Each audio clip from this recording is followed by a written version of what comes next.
12th, 2019. Sorry for the disorderly start. That wasn't my shot to call. We do have a quorum today, and Hassan is with us. Thank him for doing that.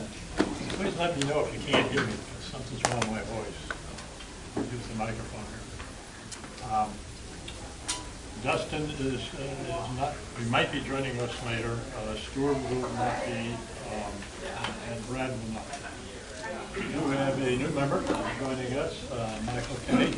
We welcome you. Thank you. As I understand it, you have done this bill before. This will be my second appointment. You might just take 5 minutes and give us a little of your background here. Sure. Thanks for that.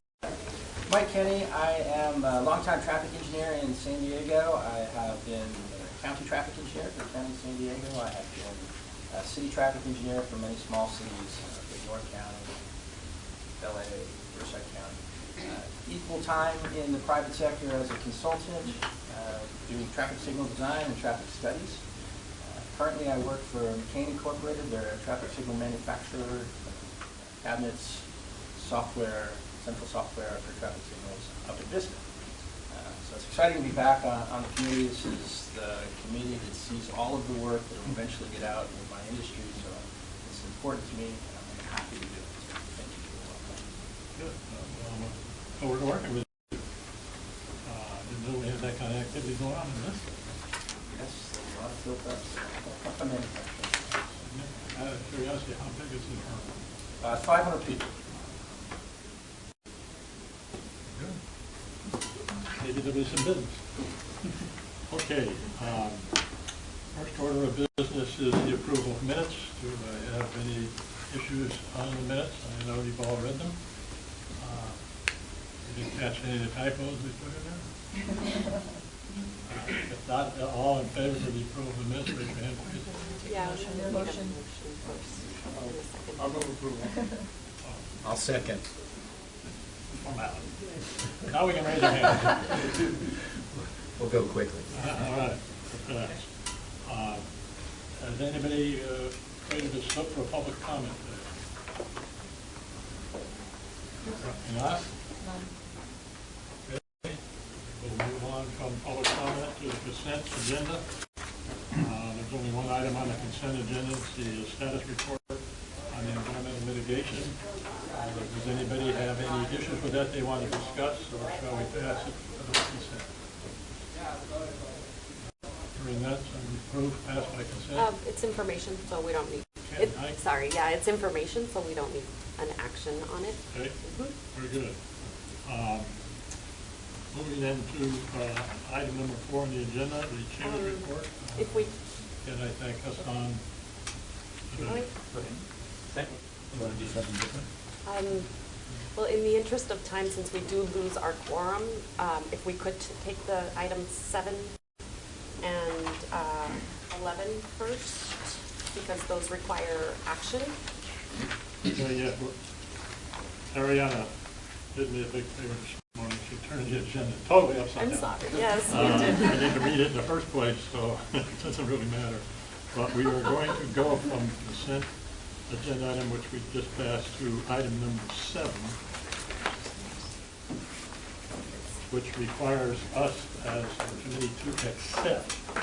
And this is the compliance audit for FY18.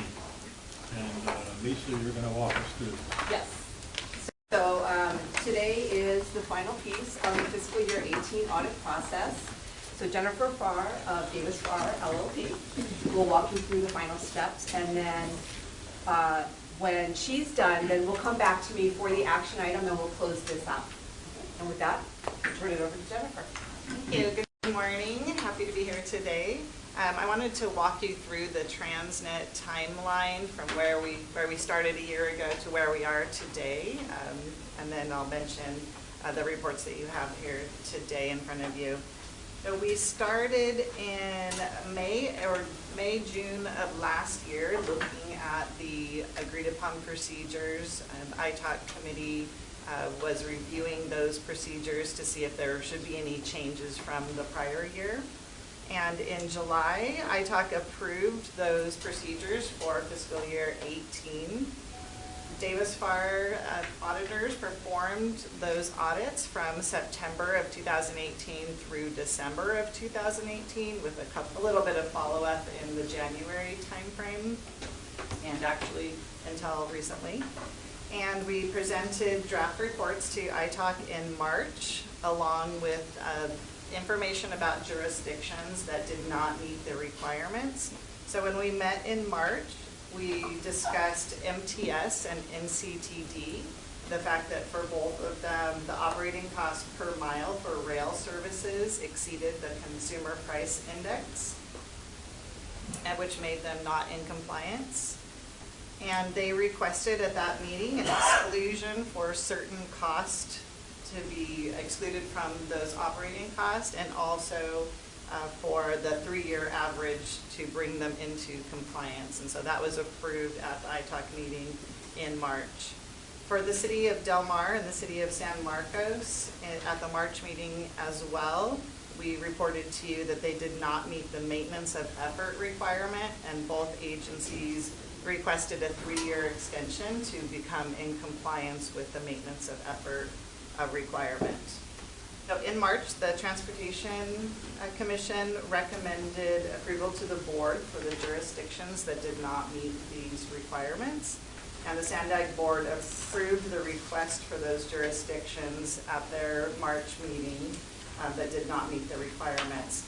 So in that approval process for MTS and NCTD, by allowing them to exclude certain costs and change the calculation for the 3-year average, that then made them in compliance with their requirements. And so since then, the reports that you have now do not list them as a finding, because with the approval process allowing them to calculate it differently, technically they are in compliance at this point.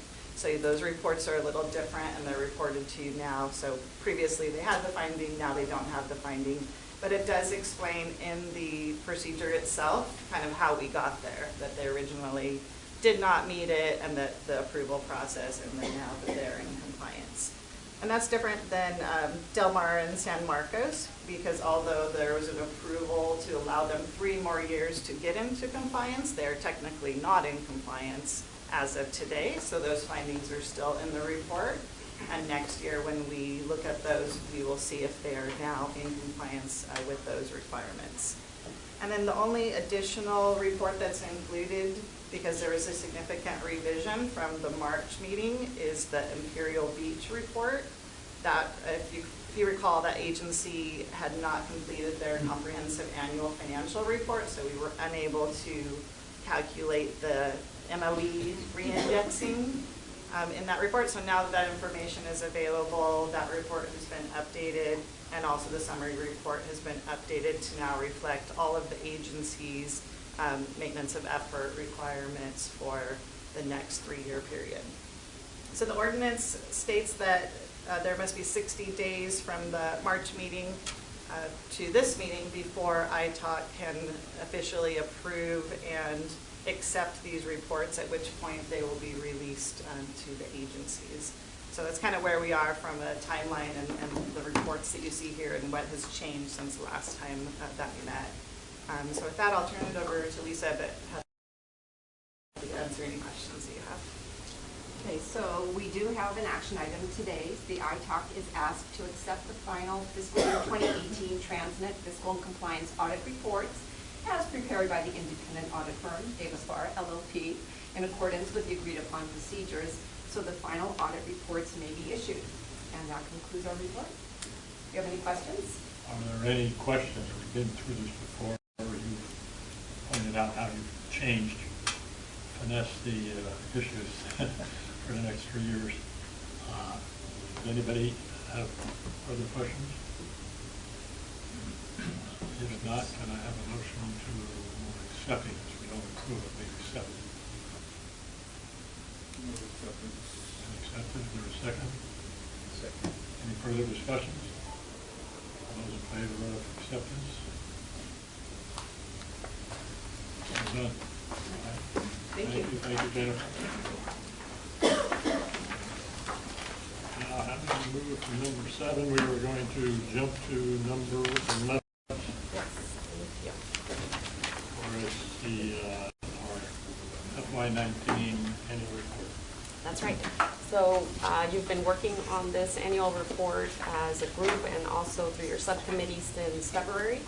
And so this is one of the final steps, approval of your ITALC annual report. You'll note in the key considerations on the report, the changes since last time based on the direction that you provided to us. We've shortened the letter from the ITALC chairman, made it fit on the first page. On page 3, we clarified that projects may need to be canceled or delayed as part of the special note. That was based on feedback that we got from you at your last meeting. Previously, it just said that they would be canceled, so now it says may need to be canceled or delayed. And then we included on page 11 a reference to the progress that's being made as part of your performance audit. So that's on page 11 of your annual report. And so the action for you today is that the ITALC is asked to approve the 2019 ITALC annual report. This is scheduled for presentation to the board later this month. So our chair will be presenting that later this month. One issue, assuming we're going to approve it momentarily, what happens next? What is done with this? What is tracked with how well read it is, how it's useful? Do you get any response from anybody, so on and so forth? Yes. So the plan is to post it on the website. That's where it resides. But then at the same time, there is social media. There is a press release. And we do have Irene McCormack here from our communications department. There will be, you want to maybe speak a little bit more? Thank you very much. Irene McCormack with the Communications Department. We do have a process, once it's approved by the board, to issue a press release, to promote it on social media, and to use it in all the email newsletters that we send out, most significantly Region, which has quite a reach, which is about 25,000 people who sign up for it. So that's what we do with it. We do talk to financial reporters around the region to see if they're interested in it, and sometimes they are and sometimes they aren't. So that's kind of what we do routinely with it. We'll also mention our new board member when that press release goes out, because it's significant to have Mr. Kenny here now. So that's what we're planning on doing. We don't get any real hard data feedback of how many people might have read this. It's hard to do that. We know how many people open up a newsletter, but it doesn't tell us how many people click through to that particular item in a newsletter. As far as tracking press releases, we don't have a way to track that either, whether or not they open it. Newspapers won't let you do that. Well, I just picked up, I'm just curious, you said when it's approved by the board, this doesn't actually have to have board approval. No, but once the board sees it, it becomes, that's when we believe it gets more traction, because we can say the You board. would do the press release after the board Right. sees it. The So same- we're not asking the board to approve our new. No. Okay. The same day, that they see it, we send it out. Yeah, okay. Anything else? Just motion, vote. I have a motion then for the final approval. Thank you, Ray. I'll second. Any further discussion? All those in favor of final approval of the annual report, raise your hand.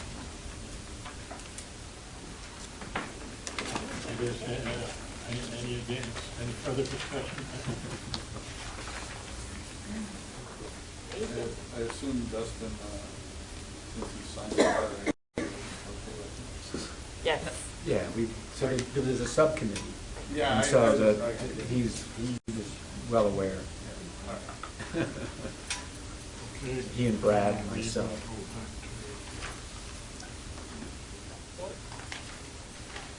Item number 4. Yes. Okay. Tom, you're You're on. back. You're back. Thank you. So, if you don't tell the other committees, you're my favorite committee. I wonder why. Please don't tell the others. So we have actually a presentation for you, and it's going to be done by the best and brightest at Sandbag here. We have Colleen, Muggs, and Ray, who's going to be talking to you about the latest in the regional transportation plan. Big picture. We've been going around the region, talking to the cities, counties, stakeholders. Yesterday, we actually had the city of El Cajon and the city of San Marcos. And the team and I are learning a lot, hearing from the stakeholders, but a couple of things need to be clarified for you. Our board has not taken any action to transfer any money from anywhere to anywhere. You know why? Because we don't have any money to transfer. Transnet, as you know right now, pretty much all the money that comes in are committed to paying the credit card. There will be money coming in as we move forward, but that money would not be enough to build the list, the so-called 14 projects that are listed. I reported to the board 2 months ago that Transnet is about $10 billion short. As a matter of fact, Susan gave me a couple of weeks ago a table from now until 2048. Transnet will generate about $6 billion total. About 60% of that goes to pay the credit card, and the others 2.3 are what's going to be available between now and 2048. Obviously, there is other federal and state money comes into that, but you know, telling the truth should mean something to all of us.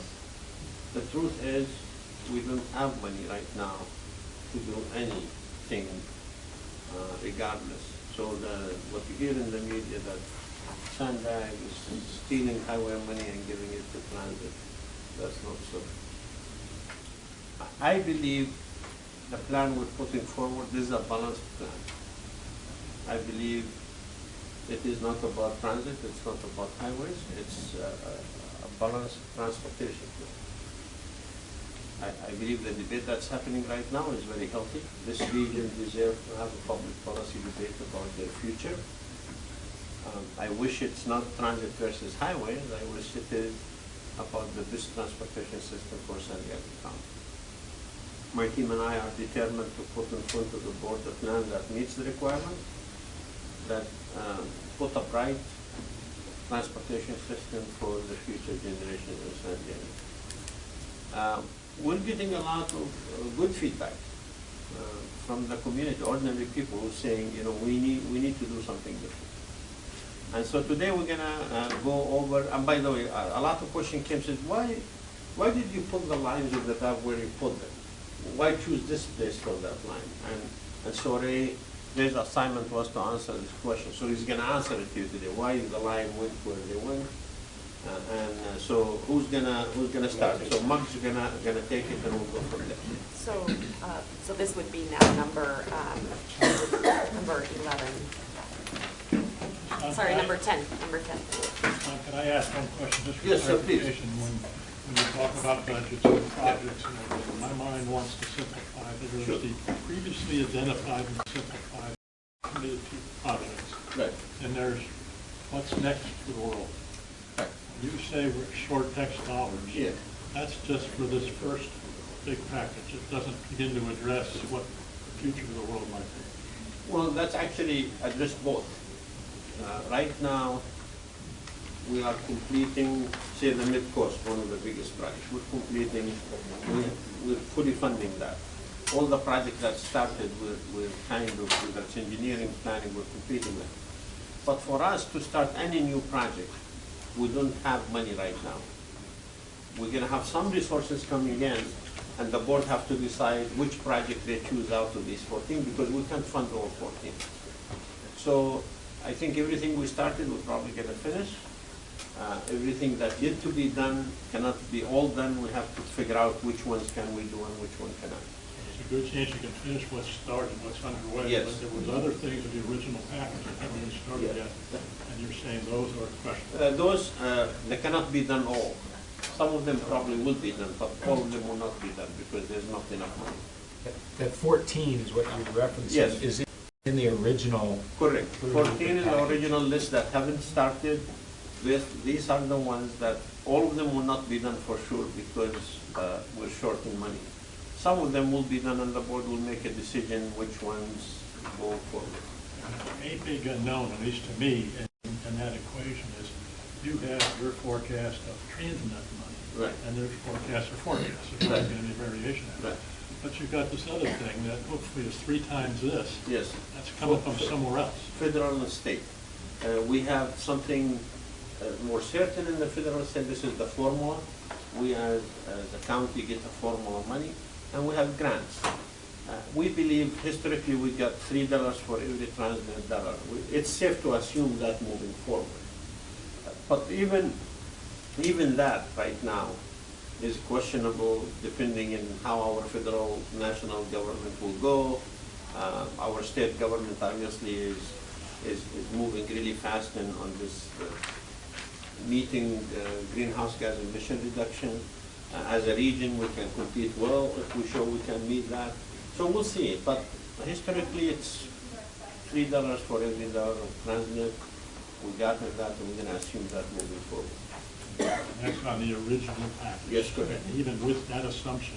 Correct. You're guessing Even that with you're that, gonna be short. yes, short 10 billion with a B, $10 billion. And there's absolutely nothing on the horizon other than the continuation of the free from the feds and the state or your visions for the future. For now. I mean, money will start coming in and accumulating. I'd be happy to share with you the table that Susan provided me that tells you by year what we expect to get. Let me remind the committee that these are the 14 projects. These are mega projects. These are $2–3 billion projects. The whole transit between now and 2048 will generate about $2.3 billion net. We as transit, not the $3 to one. Correct, not the $3 to one. And then you combine the $3 to one, and these $3 to one usually come with some conditions. You can't use transit money to highway money to transit money. You can't use any of that money unless you have a confirming plan to the federal and state requirements. So there's a lot of things has to happen. All I'm saying is, do not rush to judgment. Give this agency a time. Give this brilliant team a time to put the plan forth. And regardless of what we do, we need additional resources to build this plus what we committed to before. And you also, all the money you expect to have coming in from the transnet, a chunk of that is going to debt. It's not going to. Exactly. It's paying the credit card. I usually joke with my predecessor, who's a good friend. I say, you maxed out the credit card. You didn't give me any room there, but yeah, we have a big credit card bill. I think, based on the table I saw, it's like $200 million a year in the later years of transit, so it's a lot. Thank you. Okay, good morning. I want to make sure it's still morning after the excitement we had with the fire drill. Very happy to be here and welcome our new member, or welcome back our new member to the committee. And I'm Mug Stoll. I'm the planning director here at Sandag, and you hear from a lot of the folks on my team for various items that come before you, grant items, oftentimes and so forth. But I'm here to go through our presentation on the bold new transportation vision in 5 big moves. So I'm going to go over the 5 big moves with you and a few of the other things and how we're starting the process of building out the plan. Hassan's right. We have not. This is not fully fleshed out. We've got a lot of work to do, but I'm going to go through it and help you understand how we're approaching it and how we're putting this plan together. We start off right here. We think it's a key moment for the region. We just throw this slide in of this is our Mid-Coast project, which is the biggest project we've ever done in our region. $2 billion plus light rail extension from Old Town up to the UCSD campus here, and then it wraps around and ends over at UTC Shopping Center at a transit station there. So we've been making big and bold, investments in our region, but we've got a lot more that needs to get done to build on what we've been doing so far. Another part of why we're really looking fundamentally at changing how we're doing our transportation plan is emerging technologies. We just think that this is an inflection point in so many ways when it comes to technology in transportation, that it is the right time for us to kind of take a step back and say, let's look at what we're doing, how we're doing it, fundamentally how are we going to change it. This is something we've been dealing with you know, for an awful long time. Yesterday, I went up to a conference that Hassan's very familiar with at USC, drove up to LA and back yesterday. Yeah, it's still there. It's not going anywhere, and there's some things we need to do to address it. So. How many days did it take? Well, I did make it in a day, and I came back. I left at 12:30, so midday helped a little bit. So anyway, and then Hassan mentioned this very briefly, but this is really a fundamentally important issue. The fact that the state of California has raised the targets for greenhouse gas reduction. That 19% is a per capita reduction based on a 2005 base year for light duty vehicles and passenger vehicles, not trucks.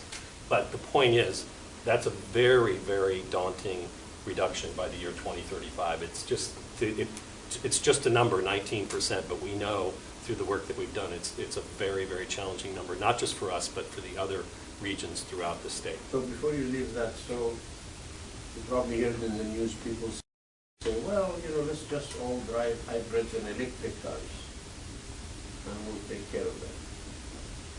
The law is very clear, 19% on top of whatever fleet we're going to have in 2035. So the state is going to take credit for all the electric, the hybrid, all of that is assumed to be on the ground. That's the baseline. The 19% is on top of that. So really the only thing left to us is to figure out how we reduce vehicle mile per hour to get to that 19%. Because technology, and we argued with the state about this, but technology is something that's statewide predicts in the baseline. So this is, like Mug said, it's a very challenging number to get to. If you truly want to meet it, you're going to have to do a lot of things differently. I mean, all this discussion and debate, unfortunately, this point is missing.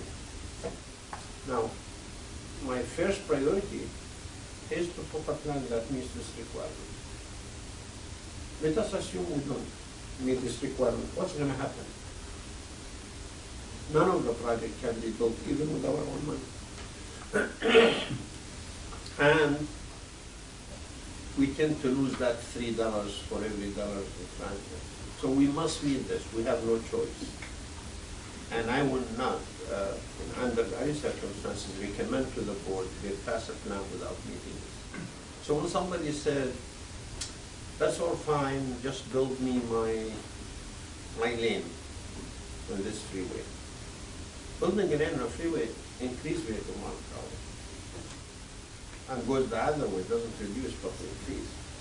So from a get-go, if you're promoting that, you're saying, we don't care whether we meet the law or not. So this is really critical, and I'm trying to drive this point to our board, that, you know, we could argue about whether it's highway or transit or active transportation. We can't argue about meeting this number. And like Mark said, this is not unique to us. Every part of the state is dealing with this issue. Los Angeles, San Francisco, Sacramento. So what happens, you know, just keep painting a picture of, we're going to make it. We're going to make it. We'll come up with a plan, we'll figure this out. What happens if you don't? And I mean, what happens if all these regions don't? This agency will fail one of the most important things this agency is here for. That's to comply with federal state laws to make sure the money continues to flow and we continue to build infrastructure. But is that a reasonable number? Yes. Okay. If we're serious, if we as a region are serious about the future, that we need another choice to the drive, we can meet it. And I would not tell you that if I didn't think we can. I mean, we reached a number before, very close to it, even though some people would question the assumptions we got there. But I believe if we put this vision that, and Ray's going to talk briefly how we're going to evaluate this vision, if we put it out, I believe many of these projects can be built by 2035 if the board approves it and if people in San Diego said, okay, we're going to pay for it. I believe we will meet it, we'll actually exceed it. But we're not going to meet it by just keep thinking like we did 10 years ago and 20 years ago. Let's just build more capacity on the system, on the highway system. I think I told you this example, and I've been there, I know what I'm talking about here. Houston built a 26-lane-mile freeway, 13 lane each direction, the largest in the world, and became the most congested in the world just a few months after it opened. So to think we're going to build our way out is wrong. LA didn't do it, Seattle didn't do it, Houston is not doing it. So we need, and our highway system is so important. We need to make sure it continues to work for us. We need to make sure we add capacity to it. But we're not going to do it by just adding lanes. We're going to do it with this strategy that the team is going to talk to you about. Okay. We'll continue on from here. So that's where we get to this bold new vision. This is kind of the iconic slide that we use for the plan. And that little, I refer to it as the North Star in the upper left-hand corner there is the proposed Grand Central Station for the airport work that we're doing. This is downtown here. But the point here is that this isn't just connecting to the airport, it's connecting the entire region at this mobility hub here, which I'll talk more about. And it's putting the whole system in place that's going to be used by the entire region. So, how do we go about this? Well, we do some stuff that Ray's team helps us with in terms of looking where people live and where they work as a starting point for how are we going to fundamentally serve the needs of the people in the region. 3.3 million residents.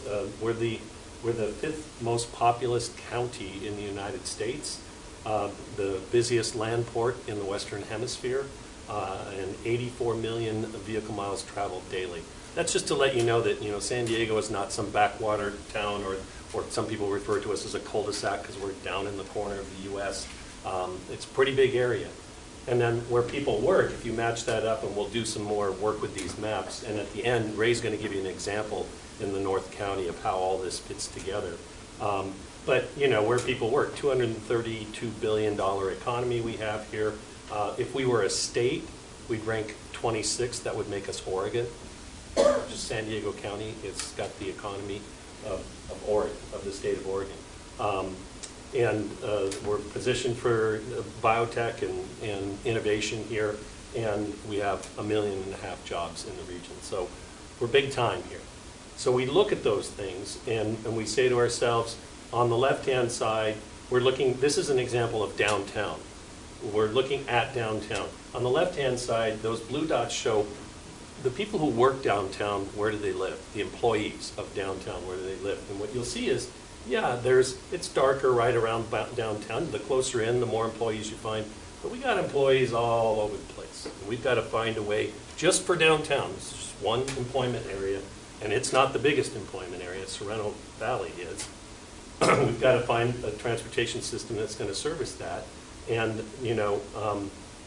and the proximity, how many people you see over here on this side, the darker area here is 25% of the employees downtown live in this darker area, 50% in the orange, I guess you would call it, 75% here, but then to get to 85%, you have to go all the way out here. Again, just emphasizing the fact that we've got, just for the downtown, and it's only one of many employment centers that we have, we've got to be able to provide a transportation system like that kind of futuristic slide I showed you. We've got to reach out throughout the region. Before you go, so Ray, just so the committee members know, we did have data before, but this is a more refined way of doing data. So when people look at the blue dots and says, how do you build the transit for all these small dots that's coming everywhere?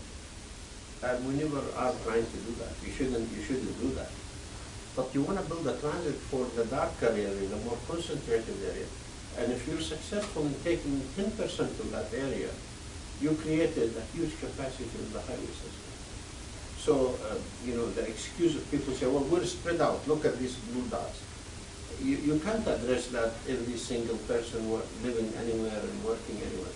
But look at the concentration of both jobs and employment. And Ray, you might want to elaborate on how we arrive at this. So, if you remember, a couple of years ago, I brought to you a slideshow that showed where you live and where you work, and we did that work by jurisdiction. And so we tried to understand where the people in San Diego or Encinitas lived and worked. And it gave us a lot of insight, but at the end of the day, people don't work everywhere in San Diego. We work in very specific employment centers. And so the map that Muggs had up previous to this one that had the colored areas represent where 85% of all of the employment in San Diego happens. And so we did work to actually look at the concentration of employment, the density of employment, and we created 79 different employment centers. And we have them listed in tiers. We call them tier 1, 2, 3, and 4. So these are no longer, we didn't look at geographic boundaries in terms of jurisdictions or anything. What we looked at is where there are concentrations of jobs. And we all know that there are jobs everywhere in the region, but what we really wanted to find out is what's the extent of Sereno Valley, of Mission Valley? What is the pull of North County? Where do they get their people who work there? Where do they actually need to come from? So we're using the data to do more data-driven decisions in terms of laying out this particular plan. And so when when we looked at certain things, like for instance, if you look at the top 3 tiers, okay, you have about a fifth of the population works in those areas.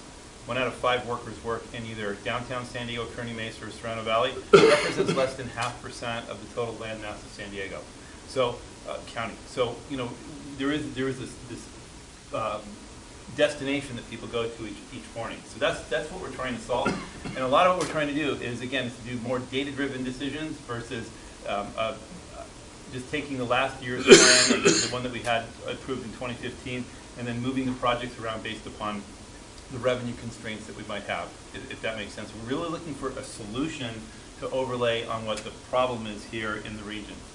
So with that, I'll hand it back to Mark.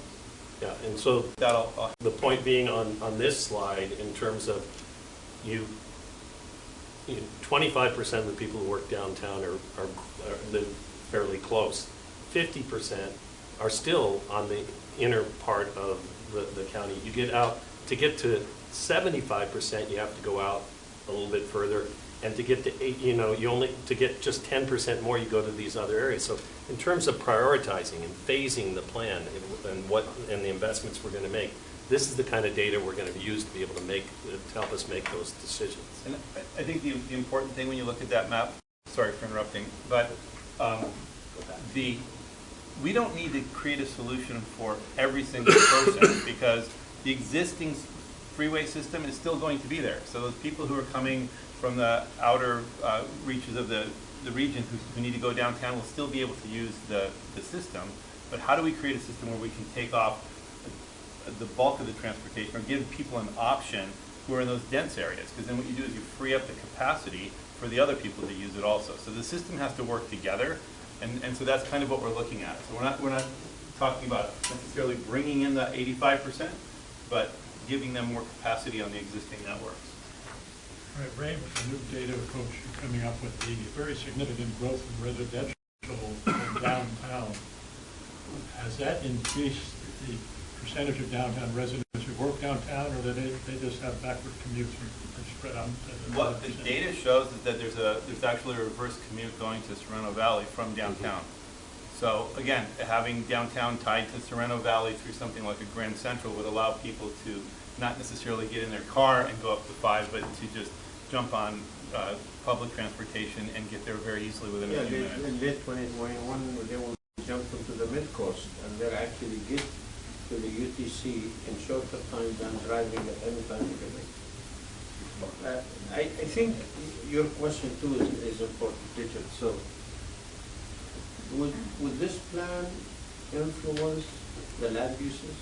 So would we have better job housing for us in the future? That's our hope. I believe that this guidance for land uses is the transportation.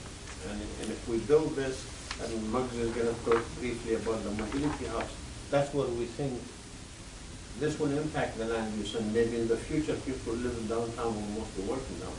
Maybe.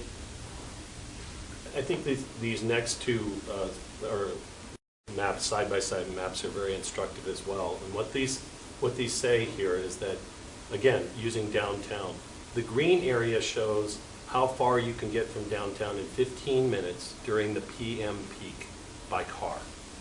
And the orange area is where you can get by car from downtown in the PM peak in 15 to 30 minutes. and the white area is what takes over 30 minutes. This, again, this is peak period, PM, peak period, okay? This side, the map beside it is where you can go in those same terms, green, orange, and white by transit. So when we talk about the fact that we need to really transform and make one of the 5 big moves we're going to talk about is a transit leap, is that transit needs to leap from here back to here, or something close in between. We need to be able to extend the reach of transit so that it is more competitive with driving alone. That's Remember, what this we're is trying to do. downtown, which is the best places for transit access. And look at the size of the area, orange and green versus that one. So obviously, we have a lot of work to do to make the transit reach equivalent to the car. Again, this is side by side, the population densities and the employment densities. And what we're trying to do is the work that we're putting together the plan is to match these two up.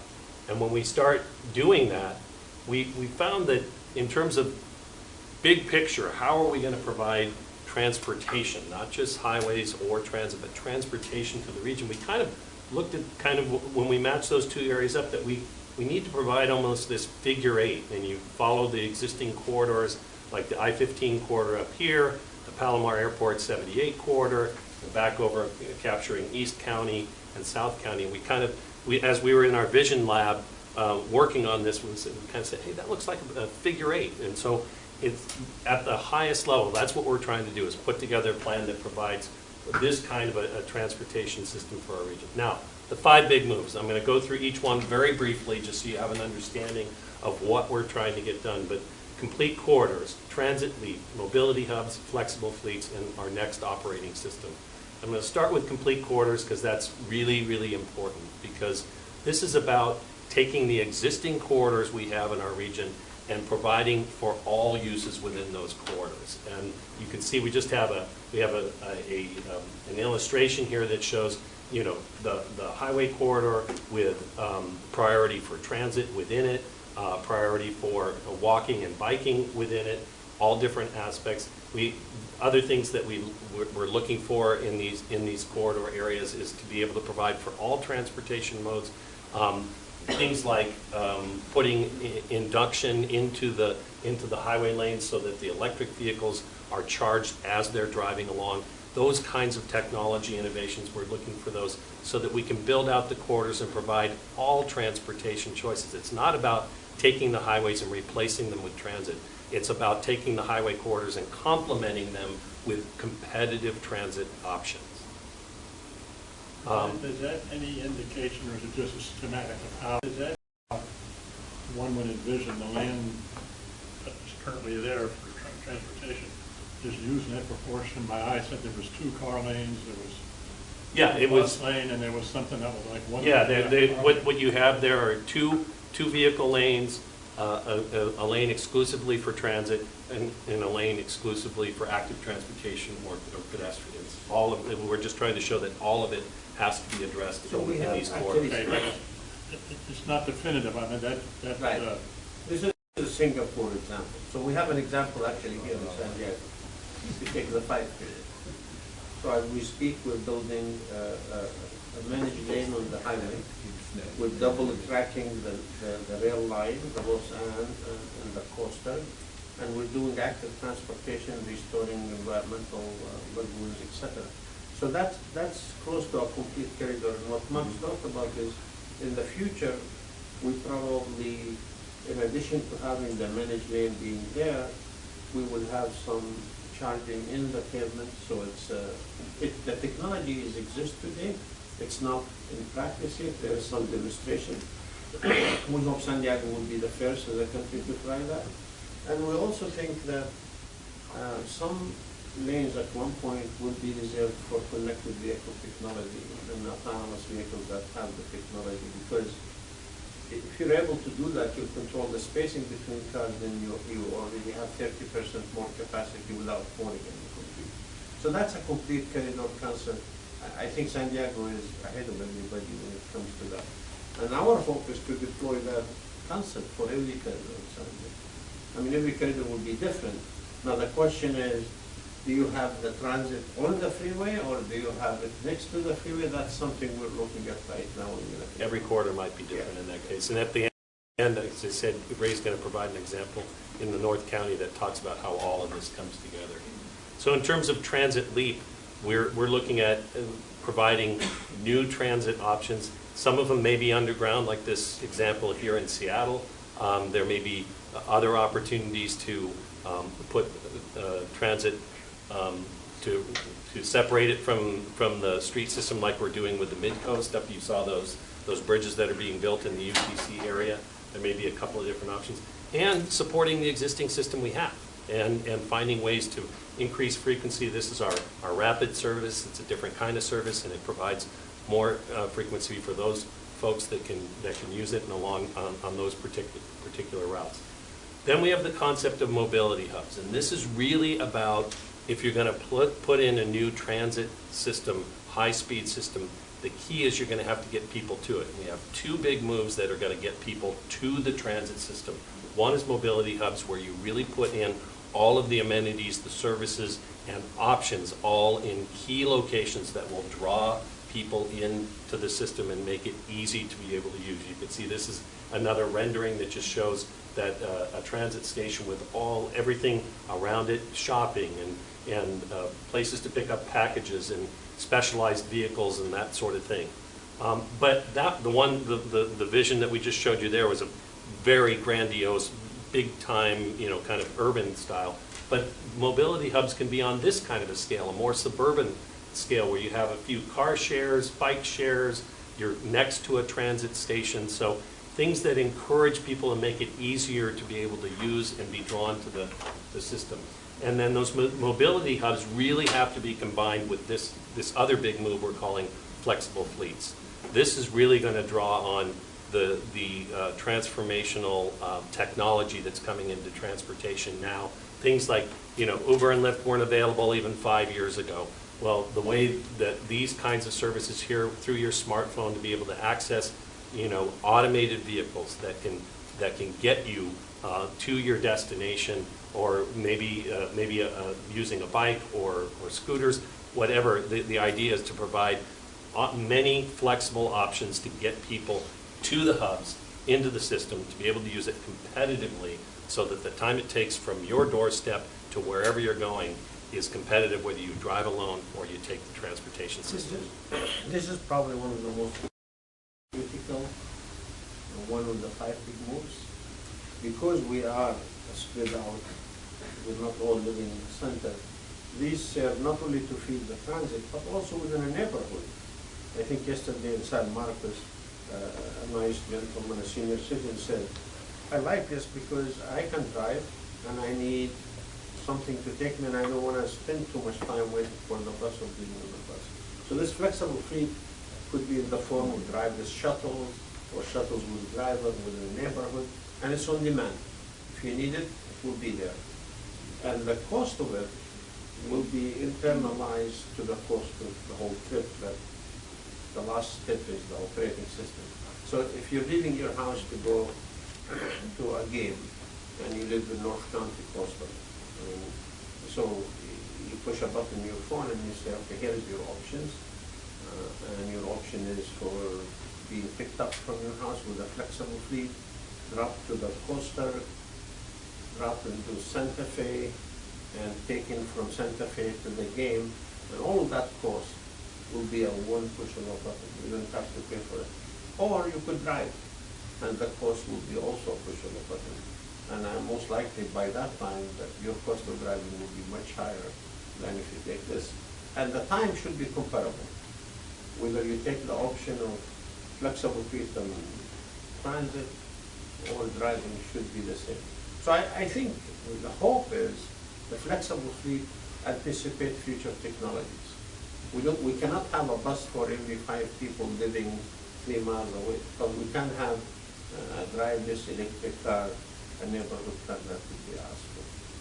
And the last big move. But I'd be right in assuming that the vast majority, if not all of this flexible, the capital of that is privatized. Absolutely. I believe most of the transportation system has to be thought of as a private enterprise. And if you listen to the CEOs of Ford and GM and Toyota and Uber today, they'll tell you in a few years they will not be selling cars, they will be selling transportation services. It's like transportation as a utility. You know, you pay a base cost for electricity and then I think that then would be privatized. And then the last big move is probably the most techy of all of them, but it's so important. We call it the next operating system. This is just to let you know that the key here is to electronically connect everything. The more that everything gets connected, the more we'll be able to automate the system. And then ultimately, no, don't, I'm good. There. And then ultimately, it all connects to your personal device. So that when you decide where you are and where you need to go, like you do with Uber or Lyft now, you kind of say, where are you? Where do you want to go? The idea is you can get to your ultimate destination. It'll all be transacted in your phone, all be paid for in your phone, whichever way you decide to go. And I should say your personal device. Maybe we won't be calling them phones in the years in the future. But this is a really important part of the 5 big moves because all of it doesn't work without putting in the infrastructure, the technical infrastructure we need to make it all happen. So one of the things that we have done as part of this early work that we're doing is we've identified some corridors in the region. I'm not going to go through every single one of these, but you know, this map, as you see here, looks pretty familiar. There's some projects up there. This is the 78 corridor here, the I-15 corridor here, 52. This one is 67. This is 56. They follow a lot of the highway corridors here. But then there's some more unusual ones, like the fact that we see, and Ray's going to go over this example at the end, the Carlsbad-Palomar Airport corridor, a lot of employment there, and we don't really have the kind of transportation service there that we could. So we're looking at that and ways to improve it. We're looking at the purple line that we talked about in the current plan going from the border to Sorrento Valley. We're actually saying, why stop at Sorrento Valley? Why not go all the way up to Oceanside with it? Another new line that we put into the plan is with Grand Central Station for the airport. What if we were to put a high-speed direct connection between Grand Central Station and the cross-border terminal that's been so highly successful down at the border, and then actually providing a high-speed connection between 2 airports that can get you to more places and actually improve the aviation services in the region. And then these dots here are kind of the general locations for the mobility hubs that we see. At least these are the preliminary spaces. We'll probably have others at different scales, but these are some of the major ones that we've seen in doing the work. And then, as you can see, what I mentioned before, the figure 8, that we've been trying to do some work on that. But this is the kind of stuff we're going to be refining between now and the fall when we're going to come back with the conceptual plan itself. So if you go back to the map, so just to conclude, and then they will conclude. So our plan, if implemented and if the board goes with it, you will be able to ride rail to rail from anywhere in the county to everywhere in the county. That's what the figure 8 is. All the new rail lines we're proposing is going to be a commuter rail type of system, a subway type of system like LA has, like the coaster that goes 90 miles per hour underground, about 110 miles per hour. And then we will have the trolley system and the BRT feeding that system and coordinating. So the point is, we're providing another option because the highway option exists and it's a good option. And our hope is, if we at least get 10%, we have created a 50-year capacity in the system. And we have met our state and federal requirements. People ask, well, it's expensive. It is. We don't know what it costs, but it's a lot of money. And we're going to know that by November. Okay, and just real quick, what's next? We're going to be doing webinars on the 5 big moves over this summer to try and help more people understand what the plan is about. We are going to be presenting what we call the framework for this plan, where we'll have cost estimates, as Hassan just mentioned, in November of this year to be presented, and then adopt the plan in late 2021, because Once we have the framework, there's a whole lot of work, analysis work that needs to be done to scope out the plan, to do the environmental impact report that's required for it, and get it ultimately approved in 2021. And with that, I'm going to hand it over to Ray because he has one example on how we pull all of this stuff together on a particular corridor that you may be familiar with. And where is it?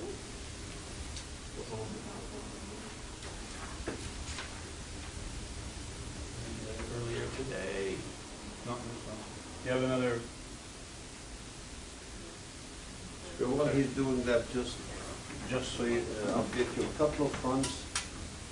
Remember, we're not gonna be able to submit the plan on time to meet the federal and state requirements. So we took a risk, a calculated risk of delaying this plan for 2 years.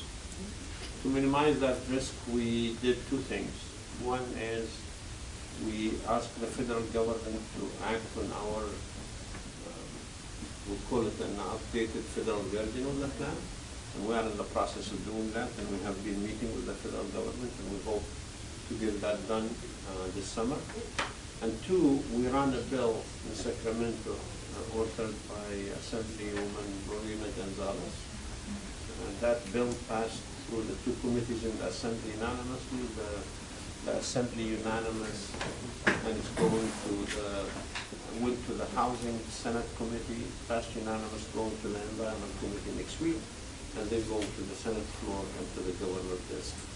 If the governor when the governor signed this bill, we would have protected the region from both the federal and the state penalties that would happen because of our delay. So we took a risk, we're still taking a risk because it's not signed yet, but I think it's a calculated risk and it's a good risk for the region to deliver the plan. Go ahead. all right, thank you.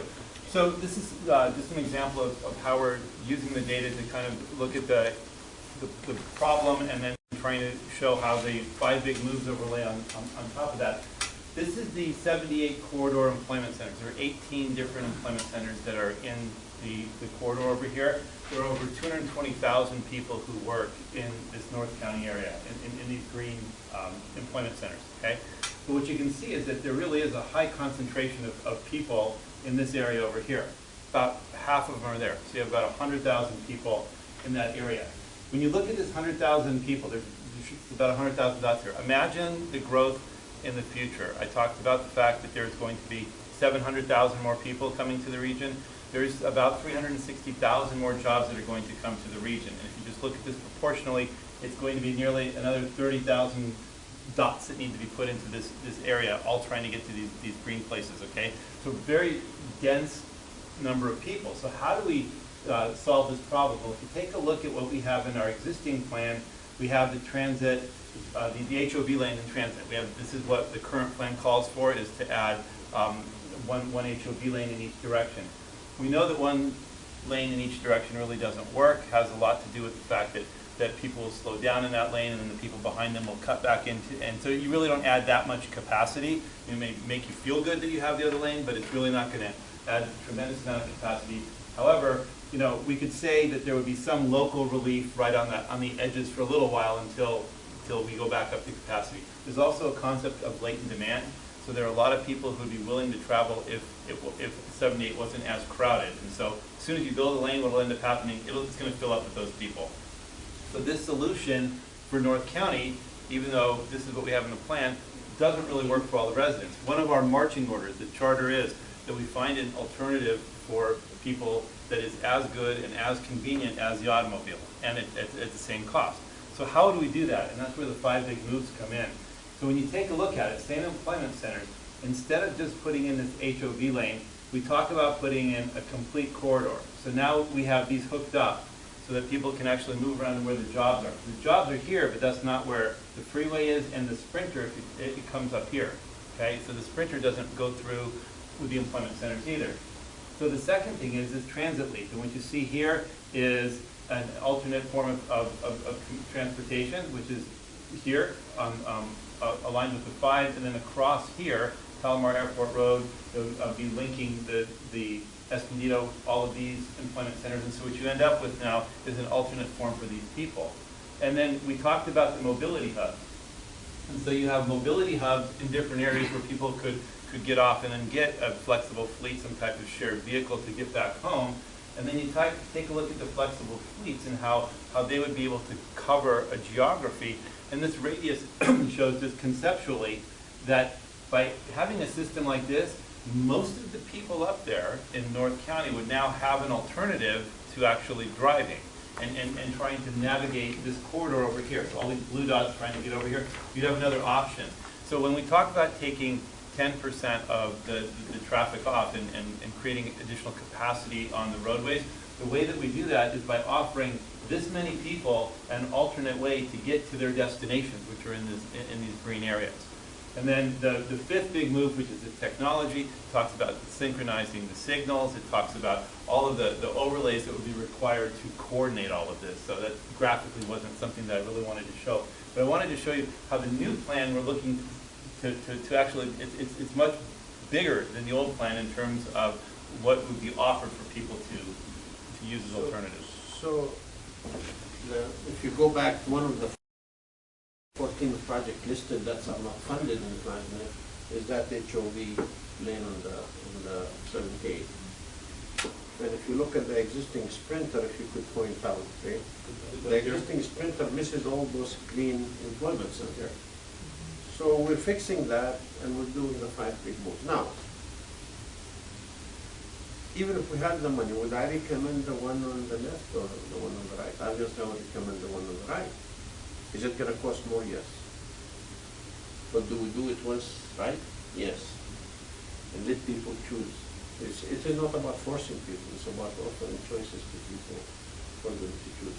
This is an example of the 78. Each corridor in San Diego will have a similar. And the next thing you see this is still conceptual. We don't have data, neither cost data or evaluation data. But you will see the difference between a commute between the left and the right once we've done this. So with that, I want to thank you for listening to us. I know it's a bit longer, but we want to make sure you're informed, and my team and I will be happy to take any questions. So one question I have for us, the average citizen, to keep in perspective, we get very excited about these things, but assuming you knew you were going to have funding, so all systems would go. From day one to operation day, what are we talking about? How many years? Okay, well, that's a very good question. I think... I ask it only because what's the risk if that period is long enough that technology overcomes it before it gets started? That's a very good question. It takes a long time to build major infrastructure in our country, in our state especially. You know, environmental clearance takes years, right? But I'm going to give you an example. I know people don't like LA here, but I'll give you an example anyway. LA had no rail of any kind in 1990, zero. No light rail, no heavy rail, no commuter rail. By 2010, they had about 2,000 miles of rail. That's really not a long time. I believe by 2035, if, obviously there's a lot of ifs, the board has to move it, the people here have to pay for it. We don't print money, right? Somebody has to pay for it. And if those things happen, and there is a will, I think we can build it in 15, 20 years. Now, things could change technologically speaking. Even if things change, we're anticipating that change with the flexible fleet, but you still need the fixed gauge system. People say, well, what if we have driverless cars? We are going to have driverless cars. But driverless cars only means we're going to be driven somewhere as opposed to driving. We still need the capacity in the highway system. We still need an alternative. So we're anticipating technology as much as humanly possible. I believe the biggest obstacle to this right now is our leader willing to own this and say, okay, we need a different future. And I'm not sure the answer to this. I think you see the debate, people still said, give me I want to drive faster on the freeway, and other people said, build me transit.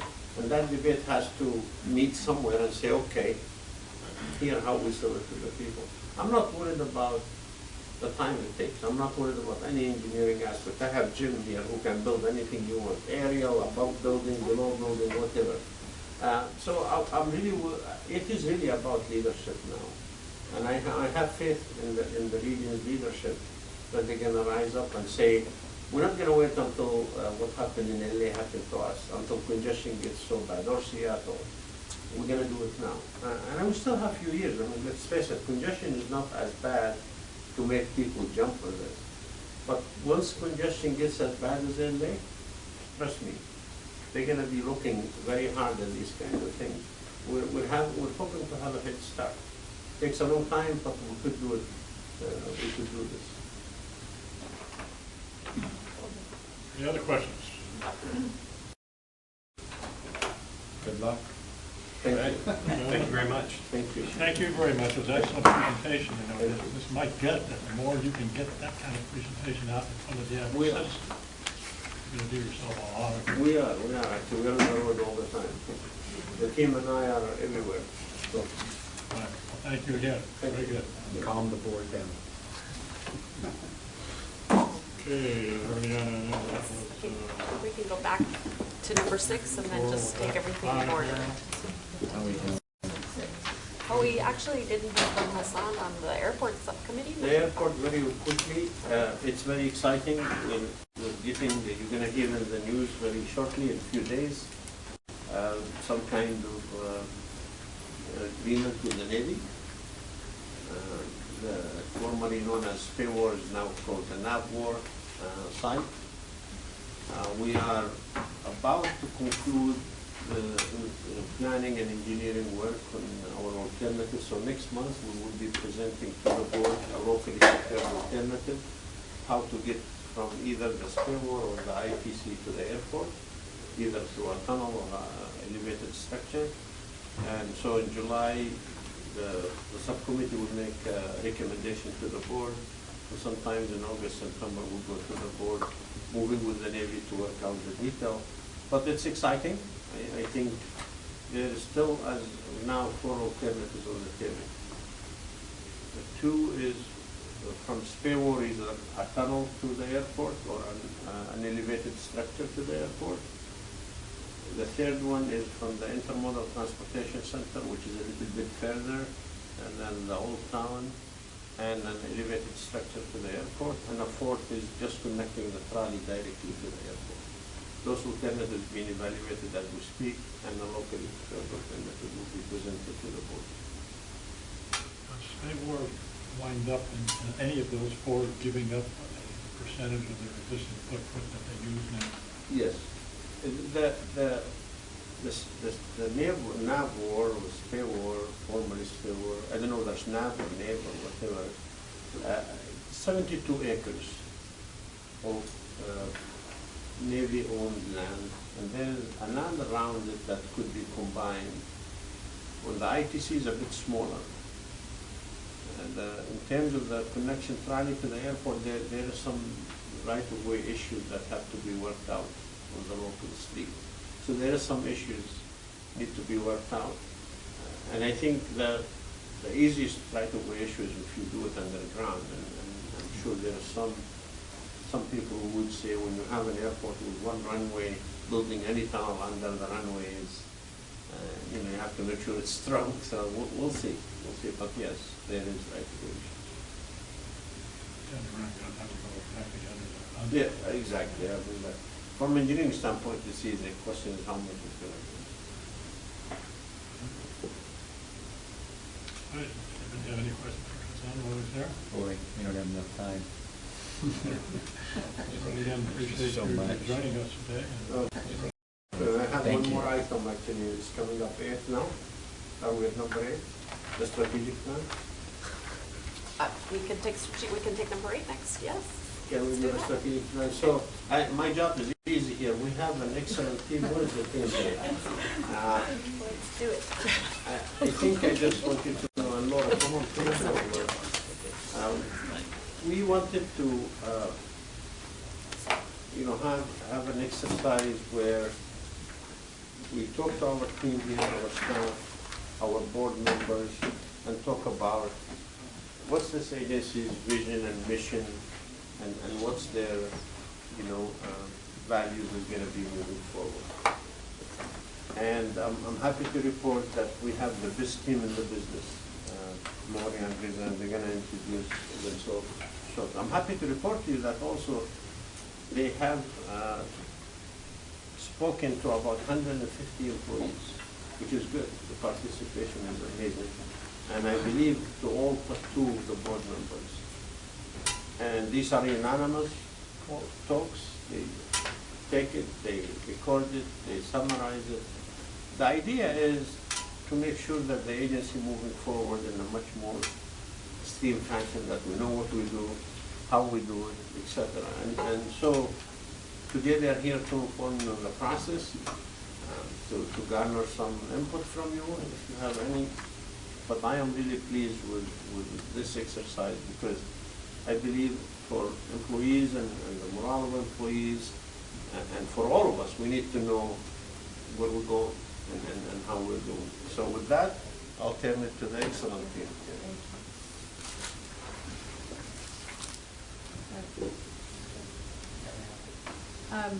Thanks, Hassan. So my name is Lori Goffigan. I'm Reza Almadi. My company is Performance Works, and as Hassan said, we've been working with Sandag for the past few months to develop a strategic plan. What's interesting about the timing of this is it complements conversations that you were just having about the regional plan and about the airport. And the focus of our work is internal capacity. How do we help build and support Sandag to deliver on all of the initiatives, programs, and projects that are underway? So in essence, we talk about our work as starting with 3 questions. Who are you? Where are you going? And how do you get there? The research that we're doing around that is 360, right? As Hassan said, we've been talking with the executive team. We're meeting with employees. We've been talking with community stakeholders. We're sort of making a tour of the various committees and working groups to ensure that we have perspective from you, so that we understand what your priorities are, what is effective about collaboration, where the pain points are, what the areas of improvement are, so that we have your point of view about what we incorporate into our multi-year plan of how to improve the effectiveness of Sandag as a regional agency. Make sense? Lori, excuse me, Yes. do we all fully understand group performance work is? Likely not.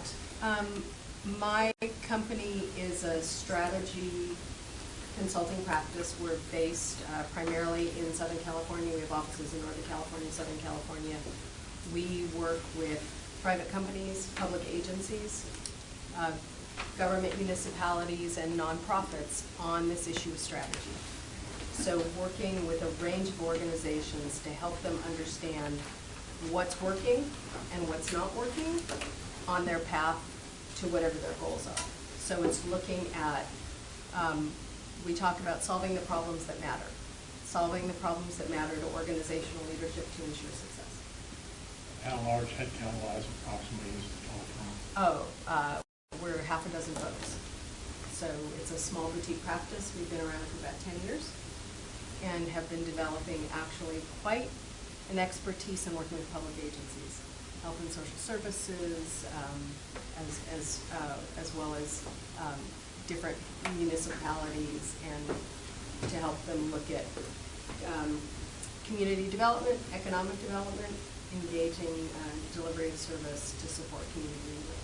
I'm right then assuming that at times you might have your whole team on this project? Yeah, we grow and we expand and contract based on the projects, Of course. So I'm just going to give you a high-level view of the project, what it looks like, what the timeline is. We really began in early March by listening to the board. We were at the board retreat, so I had a chance to understand their perspective and the conversations that happened there. And then Hassan and Lori have both talked about the discovery process. So we've met with all the leaders inside Sandag. We've spoken to all of the board members, well, excluding 2 board members. Doing meetings such as this, spoken to well over a quarter, almost a third of Sandag employees, right? As part of the discovery process to gather the input. And you are one step in that process. I'm going to pose some questions to you in a minute. So discovery takes us through the next couple of months. We then formally transition to the actual strategic planning to determine what are the areas that SANDAG internally needs to work on to increase its effectiveness, be able to deliver the things that it has promised, and the service that it provides to the region, right? So that happens, that takes us through the summer. It really queues up and becomes the starting point for some organizational alignment, whatever needs to happen there to really bring the organization in alignment and focused on the strategic objectives that it needs to deliver. That's the overall timeline, looking to go through basically the end of the year. And so the scope is internal operations, it's structure, it's work process, it's communications, right? It's all of the levers an organization has to improve its effectiveness and its performance. That all make sense? You mentioned your discovery. To what extent have you done, or are you able, or expect to be able, to discover from the average citizens what they know about, think about? Yeah, wonderful. We're super excited about that part of the project, although it's still in the early stages. But our intent is to go to libraries, DMVs, YMCAs. We're even taking a booth at the county fair. And you like that? This is my employer. Just in time. And because, you know, as I said, this idea of a 360, right? Well, it's how do we, if part of our work is to understand what's important to the residents of the region, and if part of our work is to understand to what degree does the work of SANDAG actually resonate with the people that live here, right? If we're trying to close that understanding gap, then we need to be able to have that direct conversation. And our priority is to be able to have that conversation in a way that's not filtered, maybe through elected officials or appointeds, but to actually go to say to the person on the street. So that's the plan for July and People on the August. street even know what SANDAG is. I don't think many do. That's an I don't important think data. many do at all. So we will learn, right? We will learn what we need to do better. So we're going to pose a few questions, and one thing that I'd say is, this is the first time you've seen these questions, and they might require a lot of thought. So I want to position this as the start of a conversation. You can reach out to us. We can continue the conversation offline. Suspicious. I told you 20 minutes. What, were you about to decide? No, I just walked in too. Sorry. It's okay. Welcome to the party. You guys were at the same party. That's a question, well, before you get into, I imagine this is looking out some period of strategy for some period of time. What's a reasonable time, or what, I mean, is this a 3-year plan, a 5-year plan, or unknown until you get through it? Look, it's easy for us to say multi-year, and in code, what that means is 2 to 3, right? Who knows? None of us have a crystal ball. None of us can look out 3, 4, 5 years and know what the world holds. But what we do know is that absent having a crystal ball, what we can do is help build in performance capacity in an organization to address whatever happens. So our work is to say, how do we build the muscle within SANDAG to enable it to ride whatever it comes ahead.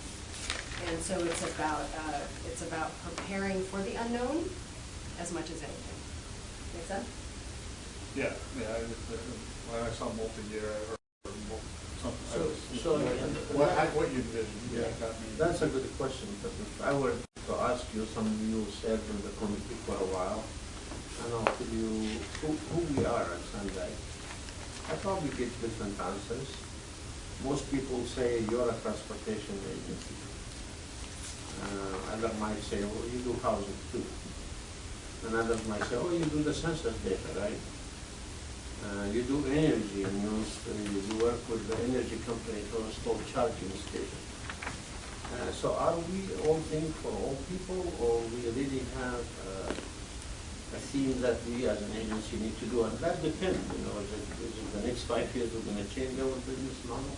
I believe these agencies try and do it too much, but sometimes they're doing things that shouldn't be doing. And so this strategic plan process hopefully will highlight some of the core business practices, what we need to focus on, what we don't need to focus on, etc. How do we get to clarity, right? How do we get to clarity about where we are in it? So the first, our questions are really about the effectiveness, how we can drive effectiveness in Sandag, in particular in relation to you and the work that you're doing. So the first question that we really have is, you know, what are your priorities in working with Sandag, and what does success look like there?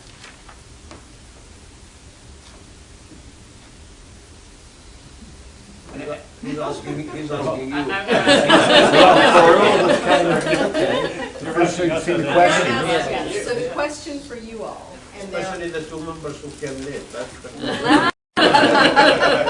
you get to go first, last in, first to go, right?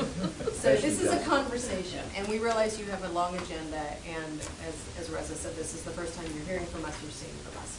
So we have a couple of options. We can chat about this for a few minutes now, you can circle back to us later, but essentially, what we're trying to understand is what are your priorities? How effective is the collaboration? What does success look like? And what, from your seat, what is it that Sandag needs to focus on as we think about this multi-year performance plan? And one thing I would think that we have to recognize is we at Transnet, and I thought that in relation to Transnet is a X% of Sandag. I wouldn't be able to tell you that, and I wouldn't know how to measure it. But we're not relating to all of Sandag. I don't believe that's the problem. Totally fair. So within your world, right, within your purview. I mean, I don't know whether our world is a big picture. Oh, I see. I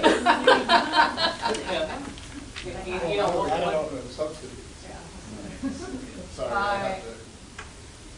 Hope they make it right. Yeah, I hope so. I don't know whether our world, as it relates to Sandag, is to work on the failed development. So we have a very small approach to working with Sandag. We need them to be available. We're a committee, so we're looking at published items about broad range of subjects, so we need those reports to be thorough. We're not a big part of the interaction of Sandag. We're here once a month, twice a month. So it's the smaller things that Sandag does that we make our job as committee members better. It's getting us the information ahead of time, nice color graphics, and if they can provide us those types of typical interaction with committee members, then we can watch out. And to that point, I know that you're rejoining the committee, but if you were to think about what you just said, how is that working today? They're one of the better put together organizations.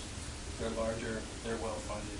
I think they probably do pretty well relative to a lot of the other committees I sit on. So we'll be back one day. Okay. So that's how I would see it. You're the appointed spokesperson. Yeah. Support the effort to include us in the overall project, but we're not going to use our interaction with yourself. Well, and it's interesting because it's all incremental, right? It builds. So with every conversation, we learn a little bit more. And we like to say, change starts one conversation at a time.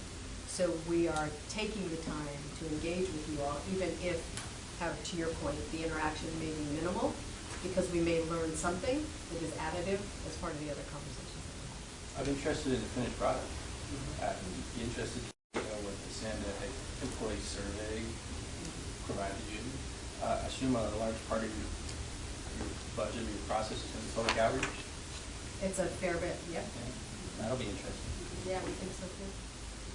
Stuart, you had... Yeah, one of the things that I think is a big issue that everybody struggles with is just sort of the information overload. And I think just as a committee, it's kind of a struggle because as you see, we and whatever committee of the board it might be, you get these huge packages of information. And then imagine yourself being just a member of the public and trying to really, figure out what's going on aside from what you read about in the newspaper. So I think just making information not accessible, but rather making essential communication digestible at all levels in the organization, I think is just, it's an ongoing struggle that all complex organizations have, but particularly one like this, which is so engaged with the daily lives of all San Diegans, and certainly in advance of any kind of vote on, another quarter-cent or 5-cent, whatever sales tax measure will come up in the future. I think that's one of the very core issues, is just trying to do whatever is achievable to make the messaging accessible to people. Wonderful, thank you.